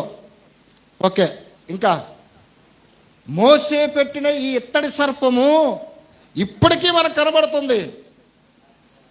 అయ్యా 2 చోట్ల మనం చూడగలుగుతాం. ప్రతి డాక్టరు వెనకాల హాస్పిటల్ బోర్డు మీద మెలుకలు వేసుకుని తిరిగిన పాము ఫోటో ఉంటుంది, చూసారండి? ప్రతి హాస్పిటల్ దగ్గర ఆ సింబల్ ఉంటుంది. అందులో నుంచే రక్షణ. దేవునికి మహిమ కలుగునగాక. ఇంకా చెప్పాలంటే మనం ధర్మశాస్త్రాన్ని దాటిపోయాం, కానీ ఈరోజు ధర్మశాస్త్ర సంబంధంగా ఏలుబడిగా ఉన్నటువంటి ప్రతి హిందూ దేవాలయం దగ్గర ధ్వజస్తంభం ఉంటుంది, చూసారా? ఉంటుందండి. దానిపైన ఏముంటుంది చూసారా ఎప్పుడన్నా? అదే ఉంటుంది. వచ్చిన వాళ్ళందరూ దాన్ని చూసి వాళ్ళ తప్పులు ఒప్పుకుని వెళ్ళాలి. అర్థమవుతుందండి? అంటే మనం దాన్ని దాటి మనం ముందుకు వచ్చాం. మన నిమిత్తం మరొక వ్యక్తి ఎత్తబడ్డాడు కాబట్టి అది మనకి రక్షణ ఇస్తుంది కాబట్టి అది మనకు సరిపోయింది. అది అర్థం కాని వాళ్ళు ఇంకా అక్కడే ఉన్నారు. దేవునికి మహిమ కలుగునగాక. ఇప్పుడు మోసే చెప్తున్నాడు, ఈ ఇత్తడి సర్పాన్ని చూడడానికి వచ్చిన ప్రతి వ్యక్తి ఎలా చూడాలట? ఎలా చూడాలమ్మా? నిదానించి చూడాలి. దేవునికి మహిమ కలుగునగాక. ఎప్పుడు చూస్తారు నిదానించి ఎప్పుడు చూస్తారు? నువ్వు ప్రాణ భయముతో కొట్టుమిట్టులాడుతూ ఉన్నప్పుడు, నువ్వు ప్రాణ భయముతో అల్లాడిపోతూ ఉన్నప్పుడు, ఇదిగో ప్రభువా ఒక్కసారి నాకు అవకాశం దయచేయి ప్రభువా, నువ్వు తప్ప నాకు వేరే అవకాశం లేదు నాయన. ఇదిగో నా తండ్రి, ఈ సర్పపు కాటుతో ఇదిగో నా ఒళ్ళంతా ఒకలా తయారైపోయింది, నేను మరణించడానికి సిద్ధంగా ఉన్నాను, నాకు బ్రతకడానికి ఒక అవకాశం దయచేయని లోపల పశ్చాత్తాపముతో ఆ యొక్క నిదానించే సర్పాన్ని చూస్తున్నాడు. చూపైతే నిదానించి చూస్తున్నాడు, కానీ లోపలైతే పశ్చాత్తాపము. అవునా కాదండి? వస్తుందా లేదండి? ఆ విధముగా ఆ సర్పాన్ని చూసి ఎవరైతే పశ్చాత్తాపడుతున్నారో ఆ పశ్చాత్తాపడిన ప్రతి వ్యక్తికి ఆ దినమందు స్వస్థత కలిగింది, రక్షణ కలిగింది. దేవునికి మహిమ కలుగునుగాక. హల్లెలూయా. ఎందుకంటే ఇక్కడ మాదిరి చూపిస్తా ఉన్నాడు. అక్కడ చూడండి, మోసే సర్పమును ఎలాగ ఎత్తెనో ఆ యొక్క ఇశ్రాయేలీయుల ప్రజలు, పాత నిబంధన ప్రజలు, ఇదిగో వారు అవిధేయతను బట్టి వాళ్ళు విరోధంగా మాట్లాడి, దేవునితో విరోధంగా మాట్లాడి, మోసేతో విరోధంగా మాట్లాడి, వాళ్ళు చేసిన తప్పుకు ప్రతిఫలముగా ప్రాయశ్చిత్తముగా వాళ్ళు స్వస్థత పొందడానికి, వాళ్ళు రక్షణ పొందడానికి ఆ దినమందు ఆ ఇత్తడి సర్పము ఒక సూచన. దేవునికి స్తోత్రం. హల్లెలూయా. మరి ఈరోజు మన పరిస్థితి ఏంటి? ఈరోజు మన పరిస్థితి అది వాళ్ళతో అయిపోయింది. వాళ్ళకు ఒక సూచన ఇచ్చాడు. ఇక్కడ వాక్యం చదివిస్తుంది. మరలా మనం చూసినట్లే, అరణ్యంలో మోసే సర్పమును ఎలాగ ఎత్తెను అలాగే విశ్వసించు ప్రతివాడు నశింపక ఆయన ద్వారా నిత్య జీవము పొందినట్లు మనుష్య కుమారుడు ఎత్తబడవలెను. దేవునికి మహిమ కలుగునగాక. ఇక్కడ ఏం చూపిస్తున్నాడు? ఒక పక్క శరీర సంబంధాన్ని చూపిస్తున్నాడు, మరొక పక్క ఆత్మ సంబంధాన్ని చూపిస్తా ఉన్నాడు. శరీర సంబంధము, ఆత్మ సంబంధము, శరీర సంబంధము, ఆత్మ సంబంధము. వారందరూ శరీర సంబంధులు కాబట్టి ఆ సమయానికి అది అవసరం కాబట్టి ఆ లెక్క వాళ్ళకి సరిపోయింది. మరి ఈరోజు మన పరిస్థితి, మా ఆత్మ సంబంధులము. ఆత్మకు పట్టిన రోగమును ఏం చేయాలి? మనము కడుక్కోవాలి, విడిపించుకోవాలి. ఆత్మకు పట్టిన రోగము, ఆత్మకు పట్టిన రోగము, ఆత్మకు పట్టిన పాపాన్ని మనం ఏం చేయాలి? ఇప్పుడు విడిపించుకోవాలి. విడిపించుకోవాలంటే ఆ విడిపించబడాలి అంటే ఆ శక్తి మనకుందా? అమ్మా, ఆ శక్తి మనకు లేదు. అయితే ఇప్పుడు మనం ఏం చేయాలంటే ఆ యొక్క న్యాయ తీర్పు మనకు జరగాలి. దేవునికి మహిమ కలుగునగాక. ఆ రోజు ఇత్తడి వాళ్ళకి న్యాయ తీర్పుగా కనబడింది. ఈరోజు మనిషి పాపములో పుట్టి పాపములో జీవిస్తున్నటువంటి మనకు ఈ పాపమును విమోచించబడాలి అంటే ఈ భూమి మీద ఏం కావాలి? రక్తం కావాలి. అంతేనండి, రక్తం కావాలి. ఎందుకంటే ఈ భూమి మీదకి రక్తం ద్వారానే పాపం ప్రవేశించింది.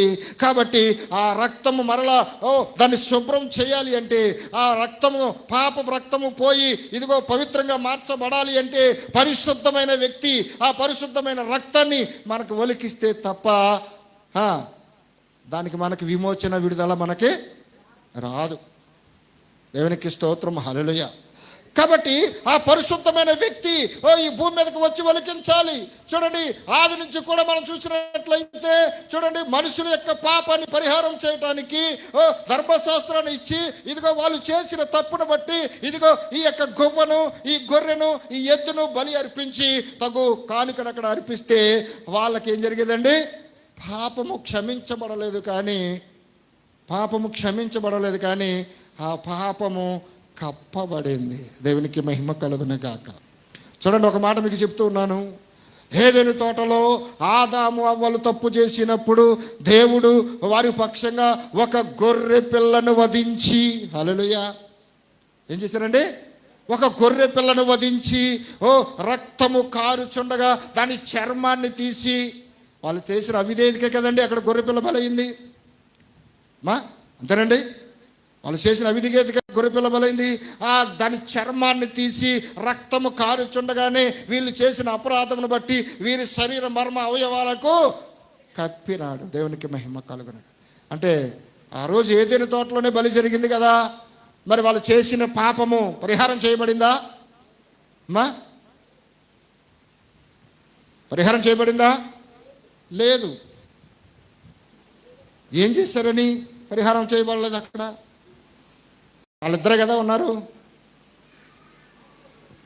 దేవుడే కదా ఆదాము అవ్వలు చేసిన తప్పుకు పరిహారంగా గొర్రెపిల్లను వధించాడు.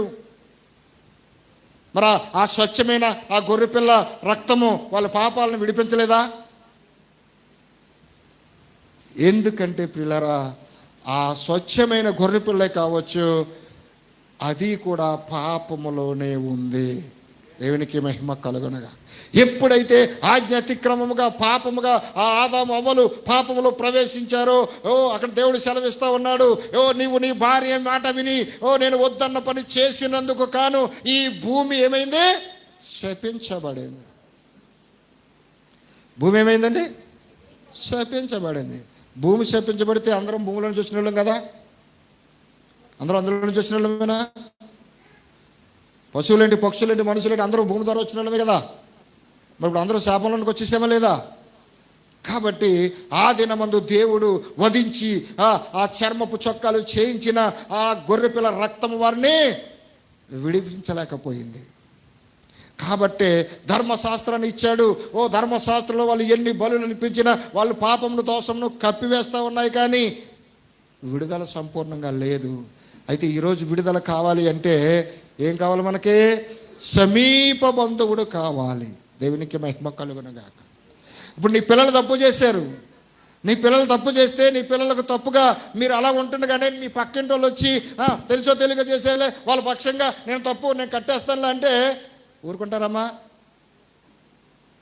చెల్లుతుంది అది? మీ పిల్లలు తప్పు చేశారు, మీరున్నారు తల్లిదండ్రులుగా, మీరు మీ యజమాని అక్కడే ఉన్నారు. ఆ పక్కింటి వాళ్ళు మనకు సంబంధం లేని వాళ్ళు వచ్చి వాళ్ళ పక్షంగా వాళ్ళ తప్పు నేను కట్టేస్తాను అంటే నీ యజమాని ఊరుకుంటాడా? అసలు నా పిల్లలు తప్పు చేస్తే నువ్వు కడతావు ఏంటి? అసలు నా పిల్లలకి నీకు సంబంధం ఏంటి? ఆలోచనలు వస్తారావమ్మా? ఆలోచనలు వస్తాయి. ఆలోచనలతో పాటు అనేకమైన సమస్యలు కూడా వస్తాయి. ఒకవేళ ఆ వ్యక్తి కట్టేస్తానన్నాడు, ఆ మధ్యన ఉన్న వ్యక్తి అయితే నువ్వు కడతావా, కట్టేద్దా, ఇలా ఇచ్చేయి అంటాడా? మరి ఏమంటాడు? బాయ్ నీ పక్షంగా ఇదిగో నీ పిల్లలు చేసిన తప్పుకు ఆయన పరిష్కారం కడతానంటున్నాడు, నీకు ఇష్టమేనా అని అడుగుతాడా? అంటే ఎవరు కట్టినా నీ ఇష్టం లేకుండా అక్కడ కట్టడానికి అవుతుందా? అవదు. నువ్వు తప్ప నీ పిల్లలు చేసిన తప్పుకి నీవే పరిష్కారం చెల్లించాలి. కాబట్టి వేరే ఎవరో వచ్చి ఎన్ని చెప్పినా అది చెల్లదు. కాబట్టి ఇదిగో దేవుని పిల్లలమైన మన పక్షముగా, హల్లెలూయా, మనమే ఈ సంబంధులమా పరలోక సంబంధులమా? మన పౌరస్థితి ఎక్కడుంది? పరలోకంలో ఉంది. అంటే పరలోకంలో నుంచే కదా మనం ఇక్కడికి వచ్చాం, అంతేనండి? మనం పరలోకం నుంచి ఇక్కడికి వచ్చాం కదా. ఇప్పుడు పరలోకం నుంచి వచ్చినటువంటి మనము పరలోకంలో ఎక్కడున్నాం? పరలోకంలో ఎక్కడున్నాం? దేవుని యొక్క ఆలోచనలో ఉన్నామా లేదా? నమ్మలేదండి? ఇప్పుడు ఆ దేవుని యొక్క ఆలోచనలో నుంచి దేవుని చిత్త ప్రకారం ఈ భూమి మీదకి వచ్చిన మన పాపమును పరిహరించాలి అంటే మన పక్షంగా ఆ తప్పుని చెల్లించటానికి, ఆ వెల చెల్లించటానికి, ఆ రక్తానికి ఇదిగో పరిహారముగా పరిశుద్ధమైన రక్తం చిందించటానికి ఆయనే భూమి మీదకి దిగి రావాలి. దేవునికి మహిమ కలుగునగా. ఆయనే ఇదిగో మనుష్య కుమారుడిగా మనం మానవులుగా ఉన్నాం కాబట్టి మానవ శరీరం ధరించుకుని భూమి మీదకి రావాలి. మానవ శరీరం ధరించుకుని ఈ భూమి మీదకి వచ్చి ఇప్పుడు మన పక్షముగా మన పాపము పక్షముగా ఇదిగో ఆయన బలి అయ్యి ఆ పరిశుద్ధమైన రక్తము చేత మన పాపాలను ఏం చేయాలండి? శుద్ధి చేయాలి. దేవునికి మహిమ కలుగునగాక. దేవునికి స్తోత్రము. హల్లెలూయా. మన పాపాలను శుద్ధి చేయాలి. ఇప్పుడు ఇశ్రాయేలీలు ఆ అరణ్యములో వారు ఏ విధంగా ఆలోచన చేస్తున్నారో ఒక మాటలో చెప్పాలంటే ఇప్పుడు మనం కూడా ఎక్కడున్నాం? వాళ్ళు శరీర సంబంధమైన ఐగుప్తులో ఉంటే మనము కూడా ఐగుప్తులోనే ఉన్నాం. కానీ ఈ ఐగుప్తు ఏంటిది? ఆత్మ సంబంధమైన ఐగుప్తిది. అర్థమైందండి? వాళ్ళ యాత్ర ఆ ఐగుప్తు చీకటికి, లోకము చీకటికి సాదృశ్యంగా ఉంది కాబట్టి ఆ లోకం అనే చీకటి నుంచి వెలుగనే కానానికి వాళ్ళు వెళ్ళబోతూ ఉన్నారు. మనము కూడా ఇదిగో ఈ లోకం అనే ఈ అరణ్యము నుంచి మనం నిత్యత్వం అనే పరలోకానికి వెళ్ళటానికి ఈ ప్రయాణం అంతా కొనసాగుతూ ఉన్నాం. దేవునికి స్తోత్రం. హల్లెలూయా. అయితే వాళ్ళు ఎక్కడున్నారో, ఏ స్థానంలో ఉన్నారో అది శరీర సంబంధం కాదు. వాళ్ళకి విడిచిపెడితే ఇప్పుడు మన స్థానం ఏంటో మనం చూడాలి. ఇప్పుడు మన అపరాధములు క్షమించబడటానికి కారణం ఏంటో మనం చూడాలి. ఇప్పుడు మన అపరాధానికి కారణం ఏంటి? వాళ్ళ స్వబుద్ధిని ఆధారం చేసుకున్నారు. ఇప్పుడు మనం కూడా మన స్వబుద్ధిని ఆధారం చేసుకుని ముందుకెళ్తున్నామా? దేవుని యొక్క చిత్త ప్రకారము, దేవుని ఆలోచన ప్రకారం మనం ముందుకు వెళ్తున్నామా? ఒకసారి పరిశీలన చేద్దాం. ఆ దినమందు వాళ్ళకి అగ్నిస్తంభం ఇచ్చాడు, వాళ్ళకి మేఘస్తంభం ఇచ్చాడు. ఈరోజు మనకు ఆ రెండు ఆ రోజు విడదీసిన ఈరోజు పరిశుద్ధాత్మగా రెండు ఆయన ఇప్పుడు మనలోనికి వచ్చి మన పక్షంగా ఆయన యుద్ధం చేస్తూ ముందుకు నడిపిస్తూ ఉన్నాడు. ఇప్పుడు మన ఆలోచన విధానం ఎలా ఉంది ప్రియులారా? ఎందుకంటే మనం చెడిపోయాం కాబట్టి. అందుకే అంటున్నాడు, అలాగే విశ్వసించు ప్రతివాడు నశింపక ఆయన ద్వారా నిత్య జీవము పొందునట్లు మనుష్య కుమారుడు ఎత్తబడవలెను. దేవునికి స్తోత్రం. హల్లెలూయా. మన ఆలోచనల ద్వారా చేసిన పాపము మానవులందరూ తమ స్వబుద్ధిని ఆధారం చేసుకుని ఆలోచన ద్వారా చేసిన పాపానికి ప్రతిఫలముగా ఏం జరిగింది? అక్కడ ఆయన తల మీద ఏం పెట్టబడింది? ముళ్ళ కిరీటం పెట్టబడింది. చేతులతో చేసిన పాపమునకు ప్రతిగా చేతులలో చీలలు కొట్టబడ్డాయి. కాళ్ళతో నడిచి ఉరికి గంతులేస్తూ కాళ్ళతో చేసినటువంటి పాపమునకు ప్రతిగా కాళ్ళలో చీలలు వేయబడ్డాయి. ఇదిగో నీ దేహముతో జరిగించిన ప్రతి పాపమునకు ప్రతిగా ఆయన దేహములో పక్కలో బల్లెముతో పొడవబడింది. ఇవన్నీ ఆ ముళ్ళ కిరీటము, ఈ చేతుల్లో కాళ్ళలో శీలలు, ఆ పక్కన బల్లెము పోటు ఎవరు పడాలి, ఎవరు తినాలి అంటే ఇవన్నీ మనం అనుభవించాల్సినవి. అంతేనండి? ఇవన్నీ మనం అనుభవించాలి. అయితే నా పిల్లలు తట్టుకోలేరని చెప్పి అమితంగా ప్రేమించిన దేవునికి మహిమ కలుగునగాక.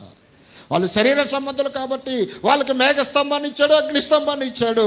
ఇప్పుడు మనం ఆత్మ సంబంధం కాబట్టి ఆత్మస్వరూపైన దేవుడు తానే దిగివచ్చి నీ పక్షంగా, నా పక్షంగా నువ్వు నేను నలగొట్టబడకూడదని పాపపు జీవితంలో ఉన్నటువంటి మనలను ఆయన ప్రేమించి మన పాపమును ఆయన మీద వేసుకుని ఆయన కలిగి ఉన్న పరిశుద్ధతను మనకు అనుగ్రహించాడు. కనీసం దానిని కూడా గుర్తించలేని నిస్సహాయులుగా మనం ఉండిపోయాం. ఈరోజు ఒక వ్యక్తి నీకు ఇంతగా సహాయం చేశాడు అంటే ఆ వ్యక్తి నిన్ను ఏం చూసి నిన్ను ఆశించి ఆయన సహాయం చేశాడా, లేకపోతే నిన్ను ప్రేమించి సహాయం చేశాడా? సహాయం కూడా రెండు రకాలు ఉంటుంది. నిన్ను ఆశించి చేసిన వాళ్ళు ఉంటారు, నిన్ను ప్రేమించి చేసే వాళ్ళు కూడా ఉంటారు. ఇందులో ఏది గొప్ప? నిన్ను ప్రేమించి చేసిన సహాయం గొప్పది. ఎందుకంటే తిరిగి ప్రతిఫలం దాన్ని ఆశించదు అది. కానీ నిన్ను ఆశించి చేసిన వ్యక్తి నీకు ఒక సహాయం చేశాడంటే తిరిగి దానికి డబలుగా ఏదో విధంగా ప్రతిఫలం పొందటానికే యుక్తిని ఉపయోగిస్తున్నాడు. అది మాత్రం నిన్ను నాశనం చేసేదే. అయితే ఈ లోకంలో నిన్ను ప్రేమించి నీ కొరకు సమస్తాన్ని త్యాగం చేసిన వాళ్ళు ఉన్నారా? ఎవరైనా? నీకు జన్మనిచ్చిన నీ తల్లి నీ కొరకు సమస్తాన్ని త్యాగం చేయగలుగుతుందా? నీ తండ్రి నీ కొరకు సమస్తము త్యాగం చేయగలుగుతుందా? నీ అన్నదమ్ములు నీ కోసము అహోరాత్రులు శ్రమించగలుగుతున్నారా? నీ అక్క చెల్లెలు నీ కొరకు ఆలోచించి నీ యొక్క భవిష్యత్తు కోసం ఆలోచన చేయగలుగుతున్నారా? ఏమైపోయింది ఈరోజు సమాజము? ఎటుపోతుంది సమాజము? ఈరోజు ఉన్న పరిస్థితుల్లో బద్ధ శత్రువులు ఎవరంటే రక్త సంబంధులే. ఎవరైనా ఉన్నారండి? ఎవరు లేరు. మన గురించి ఆలోచించేవాళ్ళు, మనల్ని ఎలా దెబ్బతీద్దామని ఎదురు చూసేవాళ్ళు, మనల్ని ఎలా మోసం చేద్దామని ఎదురు చూసేవాళ్ళు, అవకాశం వస్తే వీళ్ళని ఎక్కడ తొక్కాలని ఆలోచన చేసేవాళ్ళు ఎవరు అంటే పిల్లారా, వాళ్ళు ఎవరో మన కాని పరాయి వాళ్ళు. మనల్ని ఎప్పుడు వాళ్ళు మన గురించి ఆలోచన కూడా చేయరు వాళ్ళు. మరి ఎవరు అంటే వాళ్ళందరూ మన రక్త సంబంధులే. ఎందుకు అలా చేస్తున్నారంటే మనం ఎదగటం వాళ్ళు చూసి సహించుకోలేకపోతా ఉన్నారు. అసూయ రాజ్యం ఏలుతుంది, ద్వేషము రాజ్యం ఏలుతుంది, గర్వము రాజ్యం ఏలుతుంది, అహంకారం రాజ్యం ఏలుతుంది. కాబట్టి ఈ అన్ని రాజ్యం ఏలుతున్నప్పుడు నీ కొరకు ఆలోచించి ప్రేమ కనుమరుగైపోయింది. ఈరోజు కనుమరుగైపోయింది. అందుకే ఎటు చూచినా వాళ్ళను వాళ్ళు రక్షించుకోవడానికి వాళ్ళ కుటుంబీకులే రక్త సంబంధాలు ఆలోచించని భయంకరమైనటువంటి దినాలలో ఉన్నాము. కాబట్టే ఆ రోజే దేవుడు ఆలోచన చేసి మనందరి నిమిత్తము, ఎందుకంటే మనలను పరిశుద్ధులుగా మార్చటానికి. ఎందుకు మనం పరిశుద్ధులుగా మార్చబడాలి? మన పౌరస్థితి అక్కడ ఉంది. అక్కడికి వెళ్ళాలి. మనం అక్కడికి వెళ్ళాలంటే ఇక్కడ ఉంటుండగానే మనం పరిశుద్ధులుగా మార్చబడాలి. మనం పరిశుద్ధులుగా మార్చబడితే కానీ అక్కడికి వెళ్ళలేము మనం. అయితే అక్కడికి వెళ్ళాలి అంటే, ఈ పరిశుద్ధులుగా మనం మార్చబడాలి అంటే మనలో నిండుకున్నటువంటి స్వార్థము, ద్వేషము, అసూయ, కలహము ఇవన్నిటినీ కూడా మనం విడిచిపెట్టి మనం ఎక్కడికి రావాలంటే ప్రేమ కిందకి రావాలి. నీ కొరకు నిలువునా నలిగాడు కదండి? నలిగడలేదండి. నిలువునా అణువు కొరడాలతో కొడుతూ ఉంటే ఆ చర్మము తూట్లుగా చీలి శరీరం అంతా దున్నబడుతుంది అంటే అసలు నువ్వు ఆయన అందుకే ఏమంటాడు ప్రభురాత్రి తీసుకునే ప్రతిసారి మనం ఏం జ్ఞాపకం చేసుకోమన్నాడు? శిలువ మరణాన్ని. దేవునికి మహిమ కలుగునగాక. శిలువ మరణాన్ని నువ్వు జ్ఞాపకం చేసుకుంటే నీ ఇష్టం వచ్చినట్లు ఈ లోకానుసారిగా తినుము తాగుము సుఖించుము అన్నట్లు ఎగిరి గంతులు వేయగలవా? నువ్వు గంతులు వేయగలవా? వెయ్యలేవు. ఎందుకంటే నా కోసము, నా పిల్లల కోసము, నా కుటుంబం కోసము, నా రక్త సంబంధుల కోసము ఇదిగో నిలువున బలి అయిన నా తండ్రి. దేవునికి మహిమ కలుగును గాక. అంటూ ఉంటాం కదా, మనకు చేసిన కనీసం మనకు ఎవరైనా సహాయం చేసిన వ్యక్తులు ఉన్నారనుకో, సమయం వచ్చినప్పుడు అస్తమానం చెప్పకపోయినా సమయం వచ్చినప్పుడు ఇదిగో ఈ సహోదరుడి వల్ల ఈ రోజు నేను ఇలాగున్నానంటే ఆ రోజు ఈ సహోదరుడు చేసిన సహాయం బట్టి నేను ముందుకు సాగుతున్నాను. కృతజ్ఞత. లోకస్తులుగా కృతజ్ఞత కలిగి ఉంటాముండమా అమ్మా?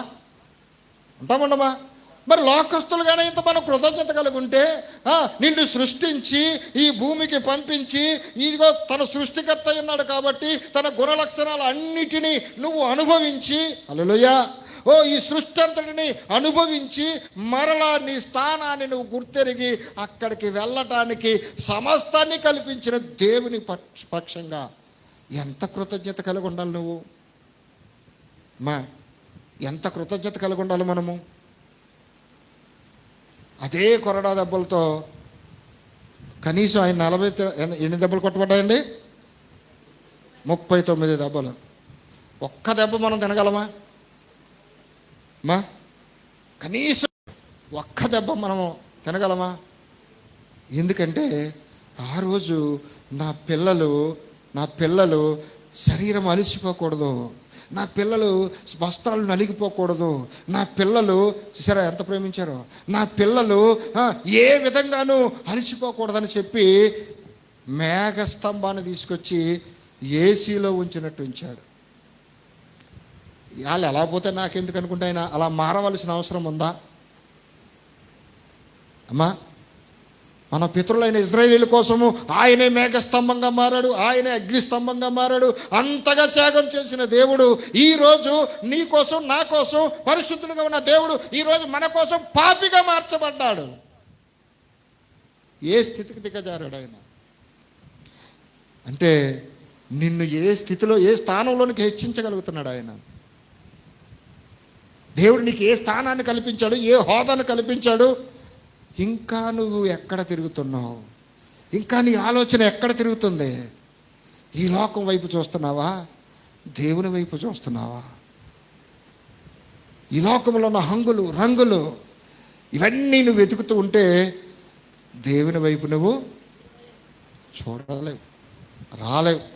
కాబట్టి ఖచ్చితంగా నువ్వు విశ్వసించి ఇదిగో ఆ నిత్యజీవంలో ఉండాలి అంటే ఈరోజు నీ విశ్వాసం ఎక్కడికి రావాలంటే ఎత్తబడిన శిలువ దగ్గరికి రావాలి. నువ్వు దేవునికి మహిమ కలుగునగాక. ఆ రోజు ఇత్తడి శిలపను చూసిన ప్రజలు బ్రతికారు. ఈరోజు ఎత్తబడిన యేసుని ఎవరైతే చూస్తున్నారో వాళ్ళకు మాత్రమే రక్షణ. హల్లెలూయా. నీ ఇష్టం వచ్చినట్లు చూస్తే నువ్వు నీకు నచ్చిన చూపులు నువ్వు చూస్తే అక్కడ ఆ రోజు ఎలా చూస్తే బ్రతికారు వాళ్ళు? నిదానించి చూస్తేనే, నిదానించి చూసి లోపల పశ్చాత్తాపడితేనే ఆ దినమందు వాళ్ళకి కార్యం జరిగింది. ఈరోజు కూడా ఆ ఎత్తబడిన యేసు వైపు, యేసు ఇచ్చిన మాటల వైపు నువ్వేం చేయాలంటే నీ కొరకు ఆయన ఇచ్చినటువంటి సమస్తము వైపు నువ్వేం చూడాలి? ఇప్పుడు విశ్వాసంతో ఎదురు చూడాలి. ఆయన తప్ప నిన్ను రక్షించేవాడు ఈ భూమి మీద ఎవరు లేరు. ఆయన తప్ప నిన్ను రక్షించే వాళ్ళు భూమి మీద ఎవరూ లేరు, ఎవరూ లేరు. అయితే ఇప్పుడు నీ పరిస్థితి ఎలాగుంది, నీ ఆలోచన ఎలాగుంది, నీ స్వభావం ఎలాగుంది? ఒక్కసారి ఆలోచించుకుంటూ మనం ముందుకు వెళదాం.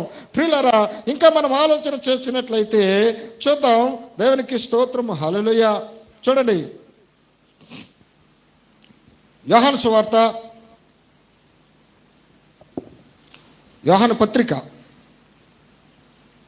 యోహాను రాసిన మొదటి పత్రిక 2వ అధ్యాయం 14వ వచనం నుంచి.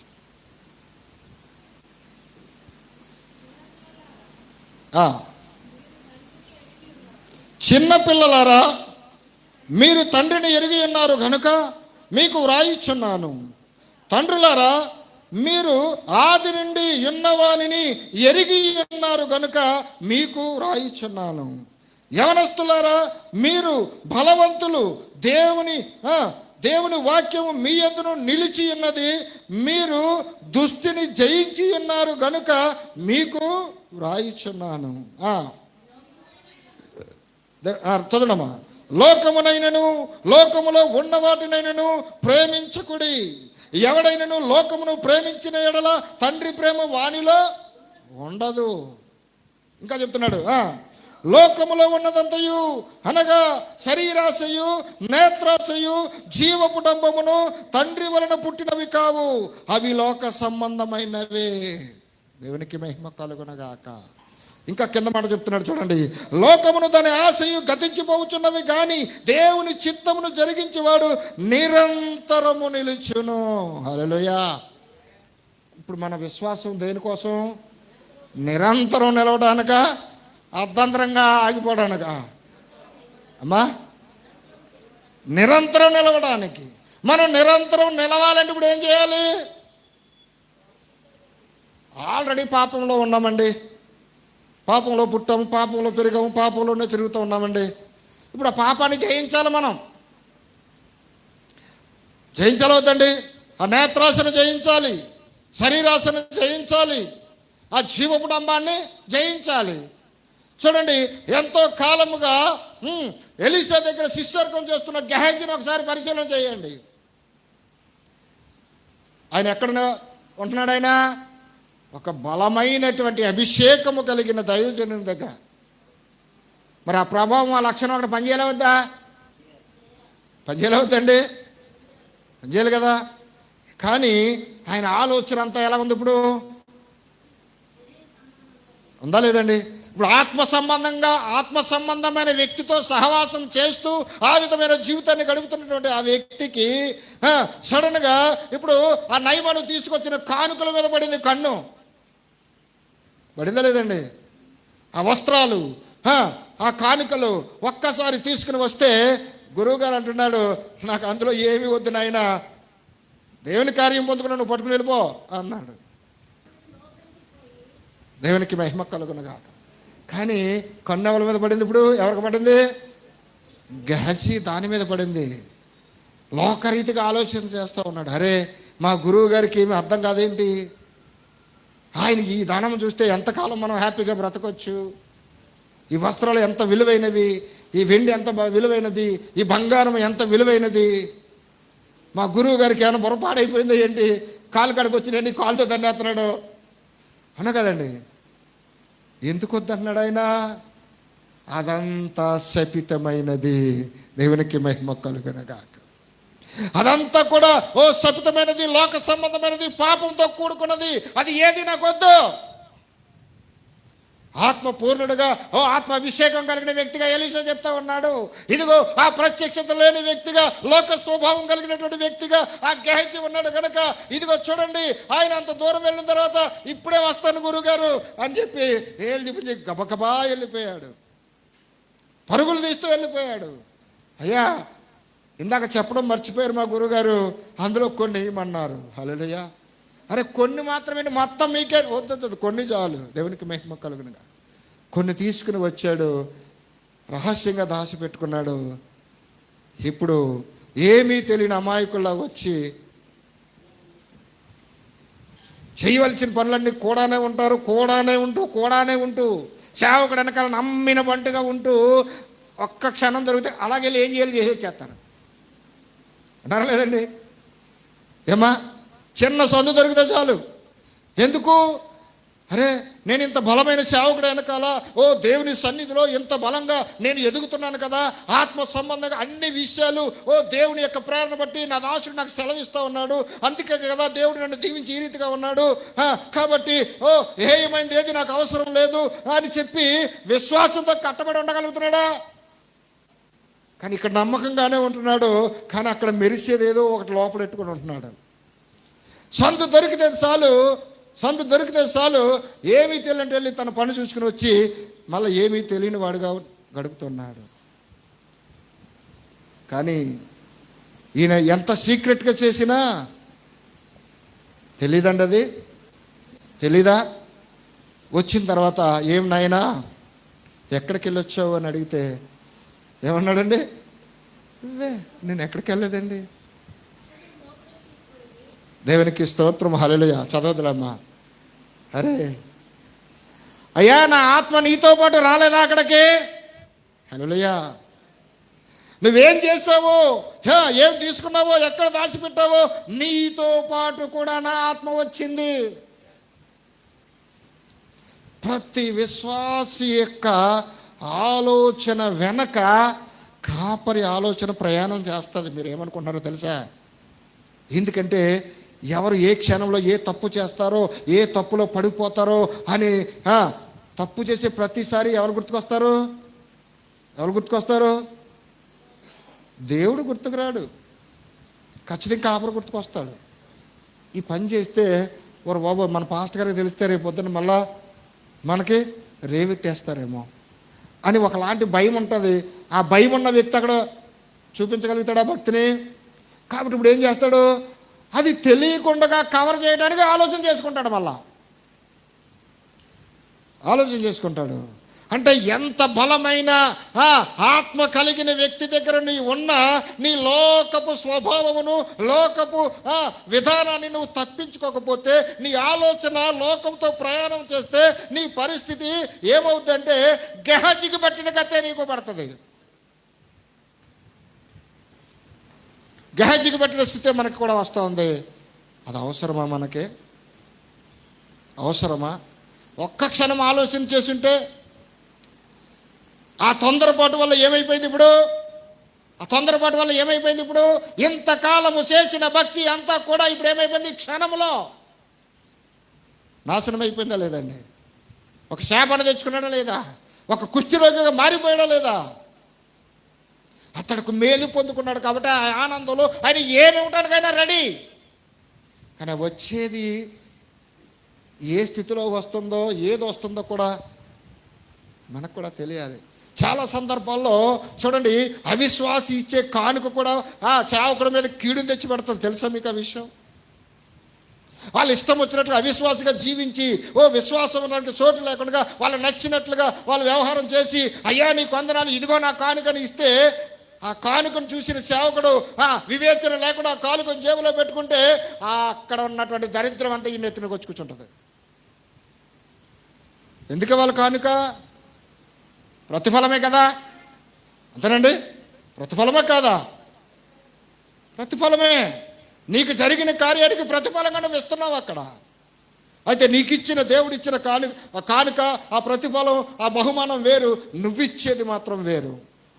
అది కూడా మనం వివేచించాల్సిన వారుగా ఉన్నాం. అయితే విశ్వాస జీవితంలో ఉన్న మన పరిస్థితి ఏంటి? ఆ లోకమునైనను, లోకములో ఉన్న వాటినైనను ఏం చేయాలి ఇప్పుడు మనం? దేవునికి మహిమ కలుగునగాక. జయించాలి. ఈ రోజు కూడా మనం ఇంకా జయించకుండా మన స్వబుద్ధిని ఆధారం చేసుకుని వెళ్ళిపోతే, ఆ రోజు గెహజీ ఏ విధంగా శాపాన్ని తెచ్చుకున్నాడో ఇంకా మనం చూసినట్లయితే చూడండి, ఆకాన్ ఏమైపోయాడు? అదంతా శపితమైంది, అందులో ఏమి ముట్టొద్దు, వాళ్ళంతా హతమార్చి మీరు తిరిగి జయించుకొని వచ్చాడు అని చెప్తే ఏం చేశాడు? అక్కడ ఉన్నటువంటి సేనాయి వస్త్రాన్ని, ఆ బంగారపు కమ్మిని చూసి ఆశపడి నా పిల్లలకు పనిచేస్తుంది అనుకున్నాడో, తన భార్యకు పనిచేస్తుంది అనుకున్నాడు, తనకు ఏ విధంగా ఉపయోగపడుతుంది అనుకున్నాడో, కానీ అంతవరకు తిరిగి వాళ్ళతో నడిచి సమకూర్చుకున్న ఆలోచనను, ఆత్మీయతను ఒక్క క్షణంలో దరిద్రం ఎత్తుకొచ్చినట్లుగా తీసుకొచ్చాడు. అది లోకం కాదా? లోకమే. ఒక్కసారి దాన్ని తీసుకుని వచ్చాడు, ఎవరికి కనబడకూడదని. ఇప్పుడు భయం ఉందా లేదా లోపల? అమ్మా ఉందా లేదా? అలా తెలిస్తే ఊరుకోడరా బాబు, మా కాపురు తెలిస్తే ఊరుకోడరా బాబు అనే భయం లోపల ఉంది. కానీ దీని లోకాన్ని వదలలేని భక్తి కూడా అక్కడ ఉంది. లోకాన్ని విడిచిపెట్టలేకపోతున్నాడు, దైవాన్ని విడిచిపెట్టలేకపోతున్నాడు. రెండు తలంపులు కలిగి ఉన్నాడు, నులివెచ్చని స్థితి. అందుకే లేఖనం సెలవిస్తుంది, ఉంటే చల్లగానైనా ఉండు, లేదా వెచ్చగానైనా ఉండు. నులివెచ్చని స్థితి నీకు వద్దు. అది దేవుడు ఇష్టపడడు. గెహజీని చూసాం, తన జీవితాన్ని పాడు చేసుకున్నాడు. ఆకాన్ని చూస్తూ ఉన్నాం. తీసుకొచ్చి ఎవరికి తెలియకూడదని గుడారంలో కప్పిపెట్టాడు దాన్ని. ఇంకొక విషయం మీకు తెలుసా? సంఘంలో కూడి వస్తున్నటువంటి మనందరము కూడా ఏ ఒక్క వ్యక్తి అయితే అహంకారంతో, గర్వంతో సన్నిధిని లక్ష్య పెట్టకుండా, దేవుని లక్ష్య పెట్టకుండా, సన్నిధిని మానకుండా, తన లోక ప్రభావాన్ని చూపిస్తూ అవిశ్వాసగా ఈ లోకంలో ఎవరికి తెలియదని వెచ్చలవిడిగా ప్రవర్తిస్తే అతనిని బట్టి ఆ కీడు కూడా సంఘం మీదకి వస్తుంది. ఇప్పుడు ఈ ఆకాను చేసిన పనికి ప్రతిఫలం ఏం జరుగుతుంది? ఇక్కడ సంఘంగా ఉన్న ఇశ్రాయేలీయులు అందరూ కూడా ఏమైపోతున్నారు? ఇప్పుడు హతులైపోతున్నారా లేదండి? హతులైపోతున్నారు. దేవుడు అనుమతించాడా లేదా? ఒక వ్యక్తి ఆలోచనకి ఇక్కడ సంఘం ఏమైపోతుంది? ఇక్కడ నశించిపోతూ ఉంది. అరే ఏం జరిగింది? ఎక్కడో ఏదో తేడా జరిగింది, అది ఏంటో నాకు తెలియలేదని అక్కడ ఉన్నటువంటి ఆ యొక్క యెహోషువ దేవునికి ప్రార్థన చేయగా చూపిస్తూ ఉన్నాడు. నేను చెప్పిన పని చేయకుండా మీ స్వబుద్ధిని ఆధారం చేసుకుని వెళ్ళిపోతే ఏమవుతుంది ఇక్కడ? అది చూపించిన తర్వాత అరే దేవుడు చెప్తున్నాడు ఎవరు ఈ పని చేసిందని చెప్పినప్పుడు ఇక తెలిసిపోయిందని భయపడి ఇప్పుడు నేనే చేశాను ఆ పని. తీసుకురాను ఆయన వెళ్ళారు. శుభ్రంగా పాతి పెట్టబడినంత బయటికి తీసుకుని వచ్చి ఫలితం ఏం పొందుకున్నాడండి? తనొక్కడైనా తను ప్రేమించి దేవుడిచ్చిన భార్య, వారిద్దరిని ప్రేమించి దేవుడిచ్చిన బిడ్డలు, తనకు కలిగి ఉన్న ఆస్తి సమస్తాన్ని, పశువులు భక్తులు సమస్తాన్ని బయటకు తీసుకొచ్చి ఏం చేశారు ఇప్పుడు? ఏంటి పరిస్థితి ఇప్పుడు? మనకు అవసరమా? ఆకాను పరిస్థితి మనకు అవసరమా? గెహజీ పరిస్థితి మనకు అవసరమా? ఇలా చెప్పుకుంటూ పోతే చాలా ఉన్నాయి. అయితే అలాంటి పరిస్థితికి రాకూడదనే కదా, అలాంటి పరిస్థితుల్లో నువ్వు పోకూడదనే కదా దేవుని యొక్క కృపను బట్టి నిన్ను రక్షించి ఇదిగో ప్రేమతో హెచ్చరిస్తూ ఉన్నాడు. ఈ లోకమునైనను లోకములో ఉన్న వాటినైనను మీరు ప్రేమించకండి. ఎందుకంటే అవి తండ్రి వలన పుట్టినవి కావవే. అవి తండ్రి వలన పుట్టినవి కావు. అది అపవాది క్రియలవి. దేవునికి మహిమ కలుగును గాక. ఎప్పుడైతే వాటిని చూచి నువ్వు గుర్తిస్తావో ఇది ఆత్మ సంబంధమైనది కాదు, ఇది శరీర సంబంధమైనదే, ఇది లోక సంబంధమైనదే, ఇదిగో ఈ హేయమైనది, ఇదిగో నేను కనుక తీసుకొచ్చిన ఇంట్లో పెట్టుకుంటే నా విశ్వాసము దెబ్బతింటుంది. విశ్వాసము దెబ్బతింటుంది. ఈరోజు ఆత్మీయ జీవితంలో ఉన్నటువంటి బిడ్డలు ఆత్మీయ అలంకరణగా నిండైన వస్త్రాలు మనం ఏం చేయాలి? ఇప్పుడు మనం ధరించాలి, మన పిల్లలకు కూడా అలవాటు చేయాలి. అంతేనండి. మనమేమో నిండైన వస్త్రాలు వేసుకుని మన పిల్లలకేమో కడ్రాయిలు వేసి ఈదులోకి పంపుతూ ఉంటే నీ విశ్వాసం ఏమైపోయిందమ్మా? ఈరోజు విశ్వాస జీవితంలో చాలా మందిని పరిశీలించారా మీరు? వాళ్ళైతే మేము దేవునికి లోబడ్డాము, దేవునికి సమర్పించుకున్నాము, ప్రభువైన యేసుక్రీస్తు నామములో బాప్తిసం పొందాము, ఇదిగో మా అలంకరణ అంతా విడిచేసాము, మేమైతే ఓకే. మా పిల్లలకైతే బాగా జడలేసి రకరకాల జడలేస్తాము, రకరకాల పువ్వులు పెట్టి రకరకాల పిచ్చి పిచ్చి వస్త్రాన్ని పిల్లలకే. అంటే వీళ్ళ లోపల ఉన్నటువంటి ఆ శరీర కోరికలు వీళ్ళు చచ్చాయనుకుంటున్నారు, అవన్నీ పిల్లల మీద ప్రదర్శిస్తున్నారు. ఇక్కడ ఎంతమంది లేరు అలాగా? ఎంతమంది లేరు? ఎటుపోతుంది మన విశ్వాసం? ఎటుపోతుంది మన విశ్వాసం? అంటే ఇప్పుడు నీకు తెలియకుండానే ఈ లోకాన్ని ఆహ్వానించి నీ ఇంట్లో పెట్టుకున్నావు. ఏదో రోజుకి అది నిన్ను ఏం చేస్తుందమ్మా? ఏం చేస్తుంది? ఒక రోజుకి నిన్ను కూడా ఏమైంది? తప్పేంటి? అదేంటమ్మా? అరే మీరు ఎంత లక్షణంగా ఉన్నారు, పిల్లల్ని ఎలా తయారు చేశారు ఏంటని? మీరు విశ్వాసులు కదా, మీరు క్రైస్తవులు కదా, మంచి చర్చికి వెళ్తున్నారు కదా, మీకు ఏంటమ్మా అని ఎవరైనా ప్రశ్నిస్తే తప్పేందని, పిల్లలు కదండి, మనం చెప్తే వింటారా? వినటం లేదండి మాట. పిల్లలు కదండి, పిల్లలు కదండి. మరి ఇప్పుడు నీ విశ్వాసం వాళ్ళ పిల్లలు కదా అని వదిలేస్తే వాళ్ళ నాశనాన్ని ఇప్పుడు నువ్వు సపోర్ట్ చేస్తున్నావా? వాళ్ళ జీవానికి సపోర్ట్ చేస్తున్నావా? నువ్వు ఏమా దేన్ని సపోర్ట్ చేస్తున్నావు? అందుకే నిరంతరము మనం నిలవాలి అనుకుంటే, ఇహమందు పరమందు నిశ్చయంగా మనం జీవాన్ని పొందుకోవాలంటే నిశ్చయంగా మన గురి ఎక్కడ ఉండాలి? ఎత్తబడిన ఆ శిలువలో వేలాడిన ఆ యేసు వైపే నీ గురి. ఆ యేసు ఎంతగా నలగొట్టబడ్డాడు, ఎంతగా చితగొట్టబడ్డాడు. అయితే ఎంత అనుభవించటానికి, ఎంత నలిగిపోవడానికి కారణం ఏంటంటే ఈ లోక పాపము నా మీదకి వచ్చింది. ఇదిగో నేను ఆయనకి కావాలి కాబట్టి, ఆ పాపాన్ని నేను పొందుకోకూడదు కాబట్టి నా కొరకు ఆయన నలగొట్టబడ్డాడని నిరంతరం నీ మదిలో మెదులుతూ ఉండాలి. నిరంతరం నీ మదిలో నువ్వు మెదులుతూ ఆలోచిస్తూ నువ్వు ఎప్పుడైతే గడుపుతావో అప్పుడు లోకాన్ని గుర్తిస్తావు. లోకంలో ఉన్న ప్రతిదాన్ని గుర్తిస్తావు. ఏది మంచో ఏది చెడో నువ్వు గుర్తిస్తావు, గమనిస్తావు, వివేచిస్తావు. ఇప్పుడు మంచిని నువ్వు తీసుకుంటావు, చెడు అనేదాన్ని నువ్వేం చేస్తూ ఉంటావు? జ్ఞానయుక్తంగా నీ పిల్లలకి నచ్చ చెప్పి నువ్వు పంపిస్తూ ఉంటావు. అయితే ఇప్పుడు మన విశ్వాసం ఏ స్థితిలో ఉందో మనమే పరీక్షించుకోవాలి అంటున్నాడు. చక్కగా చెప్తున్నాడు, ఈ లోకమునైనను లోకములో ఉన్న వాటినైనను ప్రేమించకుడి. ఎవడైనను లోకమును ప్రేమించిన ఎడల తండ్రి ప్రేమ వానిలో ఉండదు. ఈ లోకాశ, లోక ప్రభావం ఒక్కసారి నీ జీవితంలోకి అడుగు పెడితే మీకు ఒక ఉదాహరణ చెప్తాను చూడండి. ఒక చెడిపోయిన బురద కాలం ఉంది అక్కడ, డ్రైనేజ్. నువ్వు మంచి వస్త్రాలే వేసుకున్నావు, అనుకోకుండా ఒక రాయి తూలి ఆ బురద నీ మీద పడింది. పడింది. ఆ బురద కొంచెమే, మిగిలినవన్నీ వస్త్రాలన్నీ కూడా మంచి కంఫర్ట్ పెట్టారు, మంచి స్మెల్ వస్తుంది. నీకు నచ్చిన సెంటు కట్టుకున్నావు, మంచి నచ్చిన పౌడర్ పోసుకున్నావు, ఈ సుగంధాలన్నీ కూడా నీ శరీరం మీద కనబడతా ఉన్నాయి. అదే సమయంలో అది చిన్నదే, ఆ బురద అది ఒక డాట్ వచ్చి నీ మీద పడింది. ఇప్పుడు ఏ స్మెల్ ఎక్కువగా ఉంటుంది మా? ఆ మలినమే.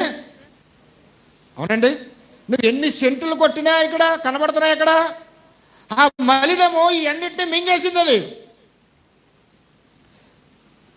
విలువైన వస్త్రాలే, పైకి మంచి మెరుస్తూ ఉన్నాయి, ఎక్కడో కాలు దగ్గర చిన్నది అంటింది. ఆ చిన్నది దాని ప్రభావాన్ని చూపిస్తుంది, అంతేనా కాదండి? దాని ప్రభావాన్ని చూపిస్తుంది.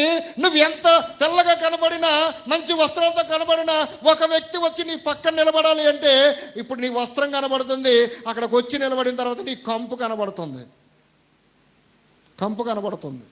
ఈరోజు విశ్వాసం యొక్క జీవితాలు ఇలాగనే ఉన్నాయి.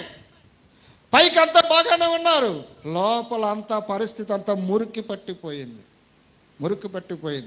కారణం ఏంటంటే పిల్లరా, లోకాన్ని జయించలేకపోతా ఉన్నాం. ఆలోచిస్తున్నాడు తండ్రి, ఓ నా పిల్లలు, నేను ఎంత ఆత్మనిచ్చినా, ఎంత శక్తినిచ్చినా, ఎంత బలాన్నిచ్చినా, ఓ వాళ్ళ ప్రభావం అంతా ఏమైపోతుందంటే ఈ లోకాన్నే చూస్తూ ఉన్నారు. నువ్వు ఈ భూమి మీదకి రాక మునిపే, ఈ భూమి మీద నువ్వు జీవించాలి అంటే, ఓ నీకు సూర్యుడు వేడి అవసరం కాబట్టి సూర్యుని పెట్టాడు, గాలి అవసరం కాబట్టి గాలిని పెట్టాడు, నీరు అవసరం కాబట్టి నీరుని పెట్టాడు. అవునా కదండి? నీకు అవసరమైన పంచభూతాలని ఈ భూమి మీద అన్నీ ఎక్కడ ఉంచాలో అక్కడ ఉంచి, ఎప్పుడు ఎక్కడ ఏది అవసరమో అవన్నిటినీ సమృద్ధిగా పెట్టి అనుభవించడానికి నీకు తీసుకొచ్చి ఇచ్చాడు. కనీస ఆలోచన మనకుంటుందా? ఈరోజు ఉందా? మనమేం చేస్తున్నామంటే కంటికి కల్పిస్తున్న ఈ సృష్టిని పూజిస్తున్నాం, సృష్టించిన కర్తను మాత్రం పక్కన పెడతా ఉన్నాం. కాబట్టి పరిశీలన చేసుకుందాం ప్రియులారా. ఎందుకంటే నిరంతరము నిలిచి ఉండాలి. అందుకే ప్రతి వ్యక్తి కూడా మన పౌరస్థితి ఇక్కడ కాదు, మన పౌరస్థితి పరలోకము. నేను ఈ భూ సంబంధిని కాదు, నేను ఎప్పుడైనా అక్కడికి వెళ్ళవలసిన వాడిని, దానికి తగ్గట్లుగా నేను ఉండాలనే మాట ఇక్కడ అనుక్షణం మెదులుతూ ఉండాలి. అప్పుడే నువ్వు ప్రతిసారి అందుకే ఇంకొక విషయం మీకు గుర్తు చేస్తా ఉన్నాను.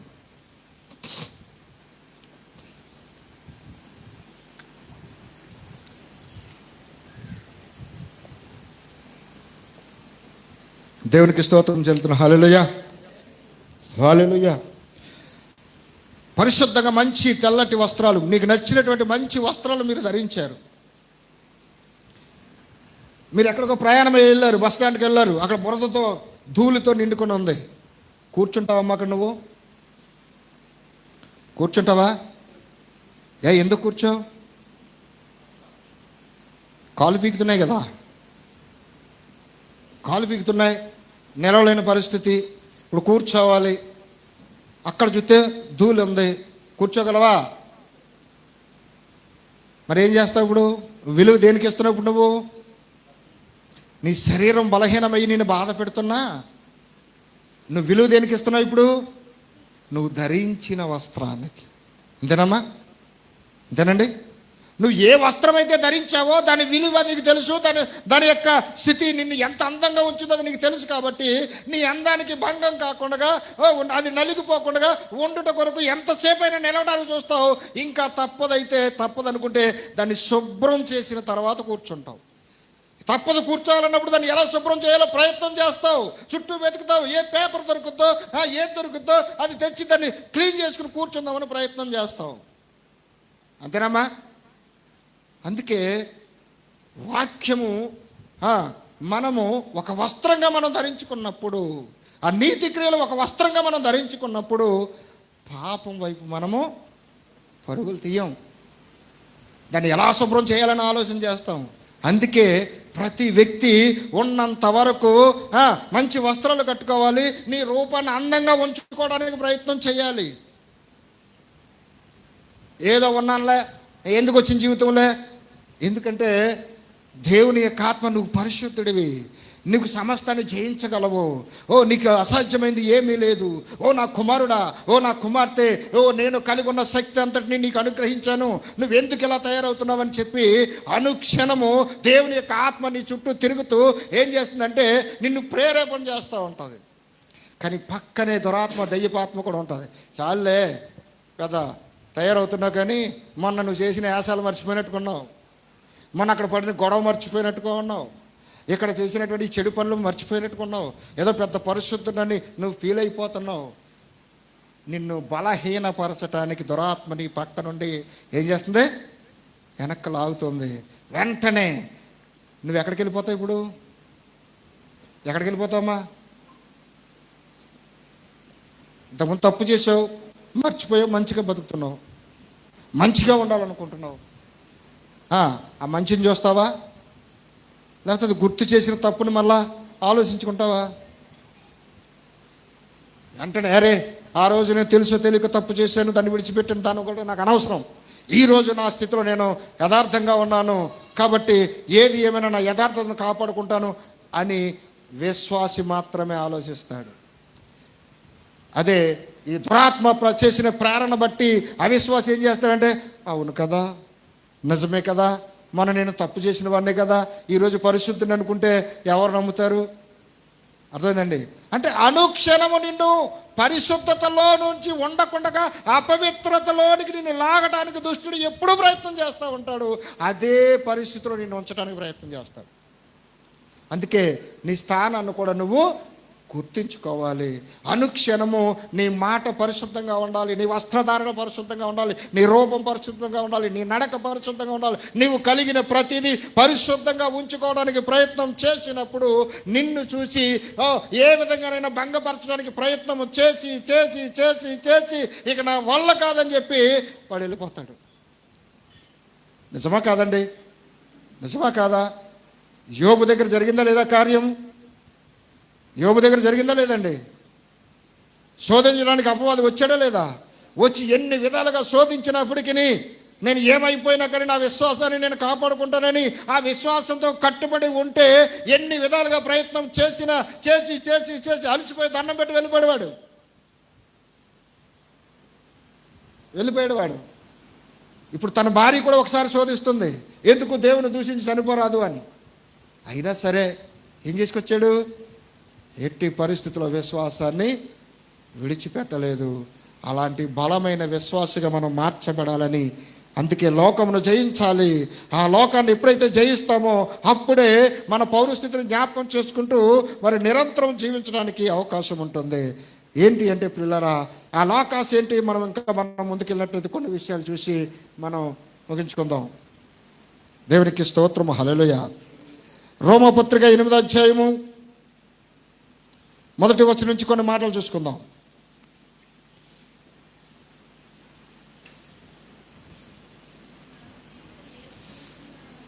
కాబట్టి ఇప్పుడు క్రీస్తు యేసునందున్న వారికి ఏ శిక్ష విధి లేదు. క్రీస్తు యేసునందు జీవమునిచ్చు ఆత్మ యొక్క నియమము పాప మరణముల నుండి నిన్ను విడిపించెను. ఎట్లనగా ధర్మశాస్త్రము చేయజాలకపోయెను, దానిని దేవుడు చేశాను. దేవునికి స్తోత్రం, హల్లెలూయా. ఇక్కడ చూసినట్లయితే చూడండి, క్రీస్తు యేసునందు జీవమునిచ్చు ఆత్మ యొక్క నియమము కనబడుతుంది. ఇంకో నియమం కూడా ఉంది ఇక్కడ. ఏంటది? పాప మరణములు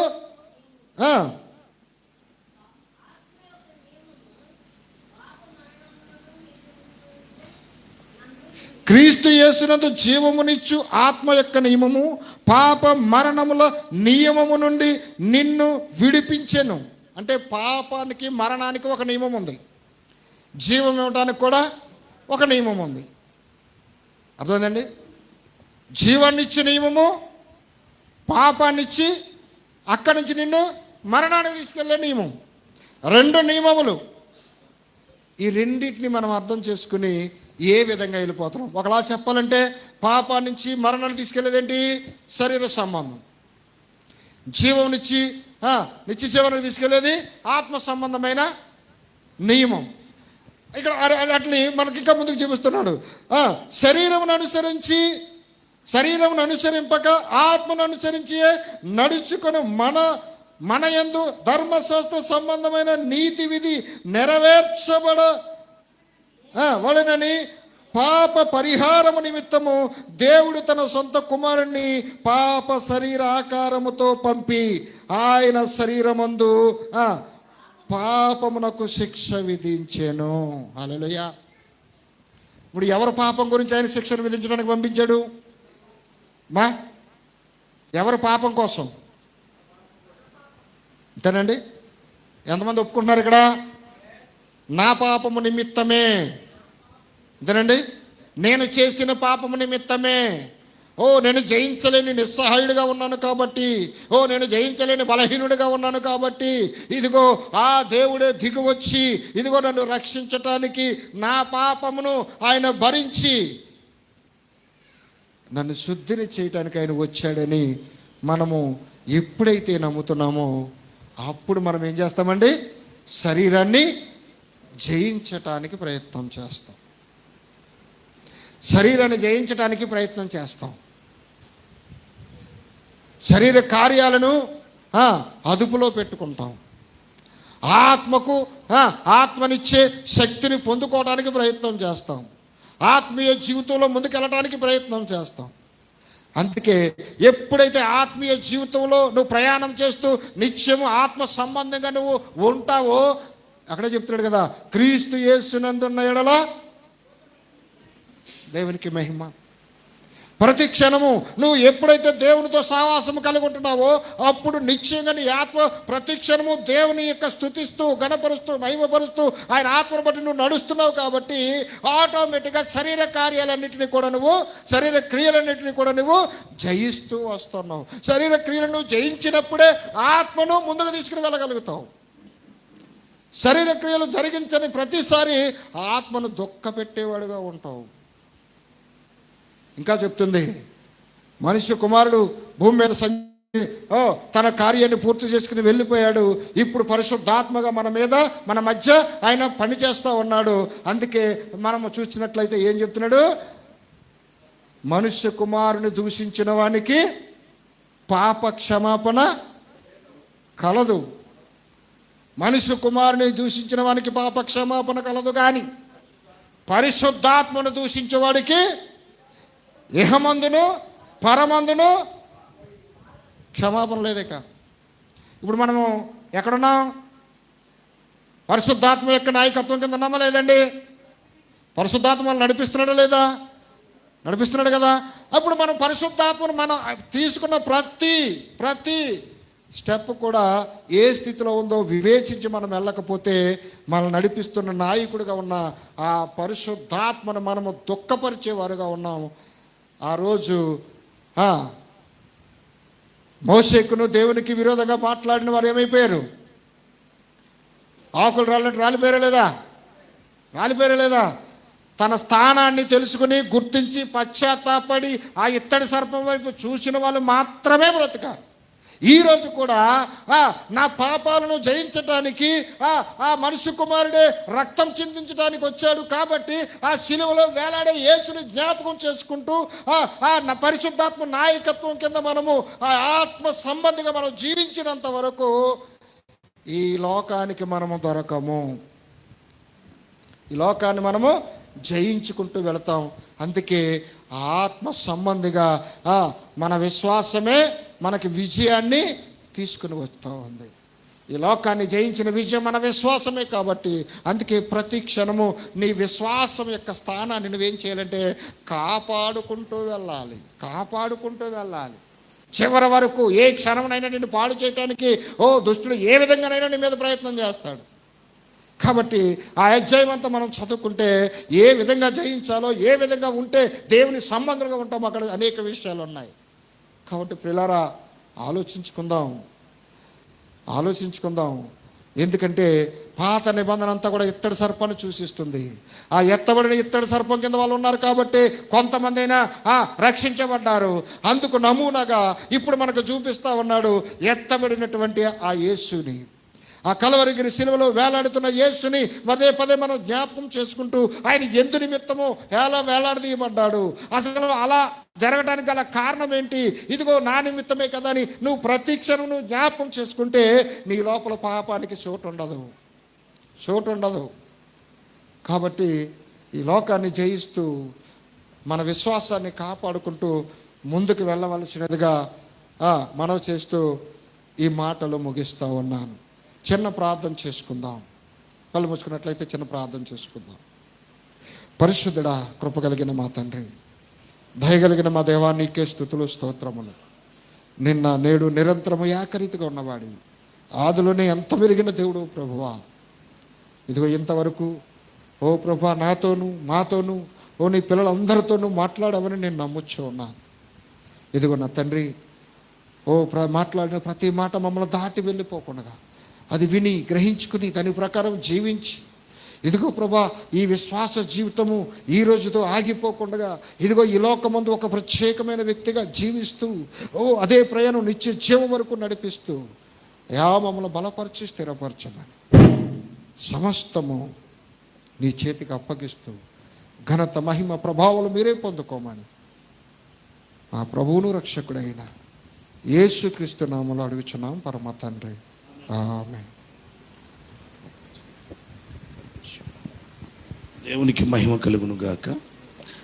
చాలా చక్కటి వర్తమానాన్ని మరి సంఘానికి అందించిన పాస్టర్ గారిని దేవుడు సమృద్ధిగా దీవించును గాక. దేవునికి మహిమ కలుగును గాక. ఒక పల్లవి చరణం పాడుకొని అందరికీ భోజనాలు ఉన్నాయి, వచ్చిన వాళ్ళందరికీ భోజనాలు ఉన్నాయి కనుక మరలా మన మధ్య ఉన్న పాస్టర్ గారు దేవుని వాక్యం అందిస్తారు.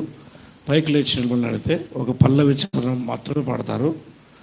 మీరు ఎవరైనా మీకు ఇబ్బందిగా ఉంటే బయటికి వెళ్ళి మరి మొహాలు కడుక్కొని మళ్ళీ వచ్చి కూర్చోండి. దేవునికి మహిమ కలుగును గాక.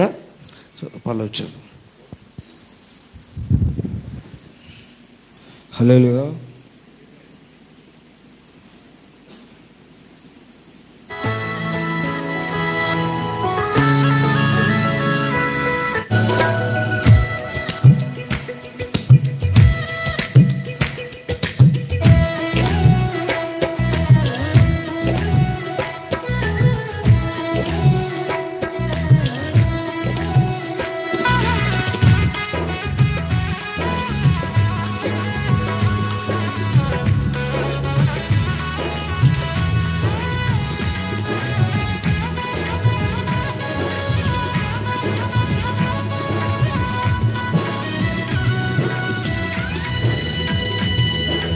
రాజా నీ సన్నిధిలోనే ఉంటానయ్యా, మనసారా ఆరాధిస్తూ బ్రతికేస్తానయ్యా.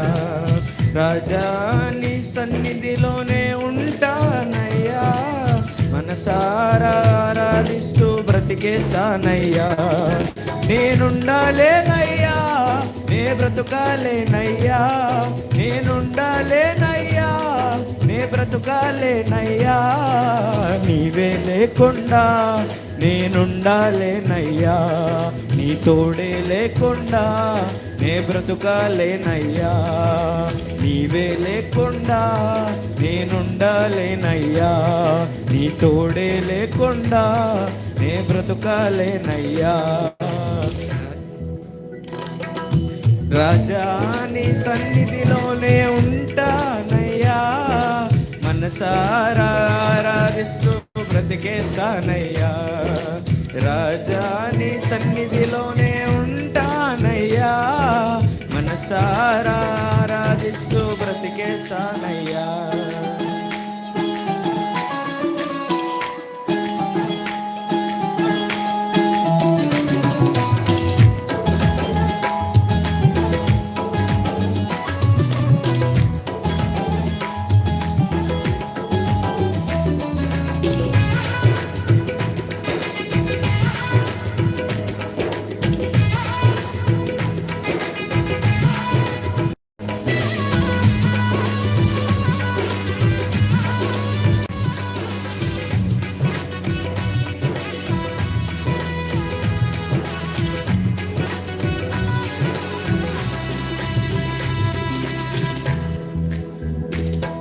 నీ సన్నిధానములో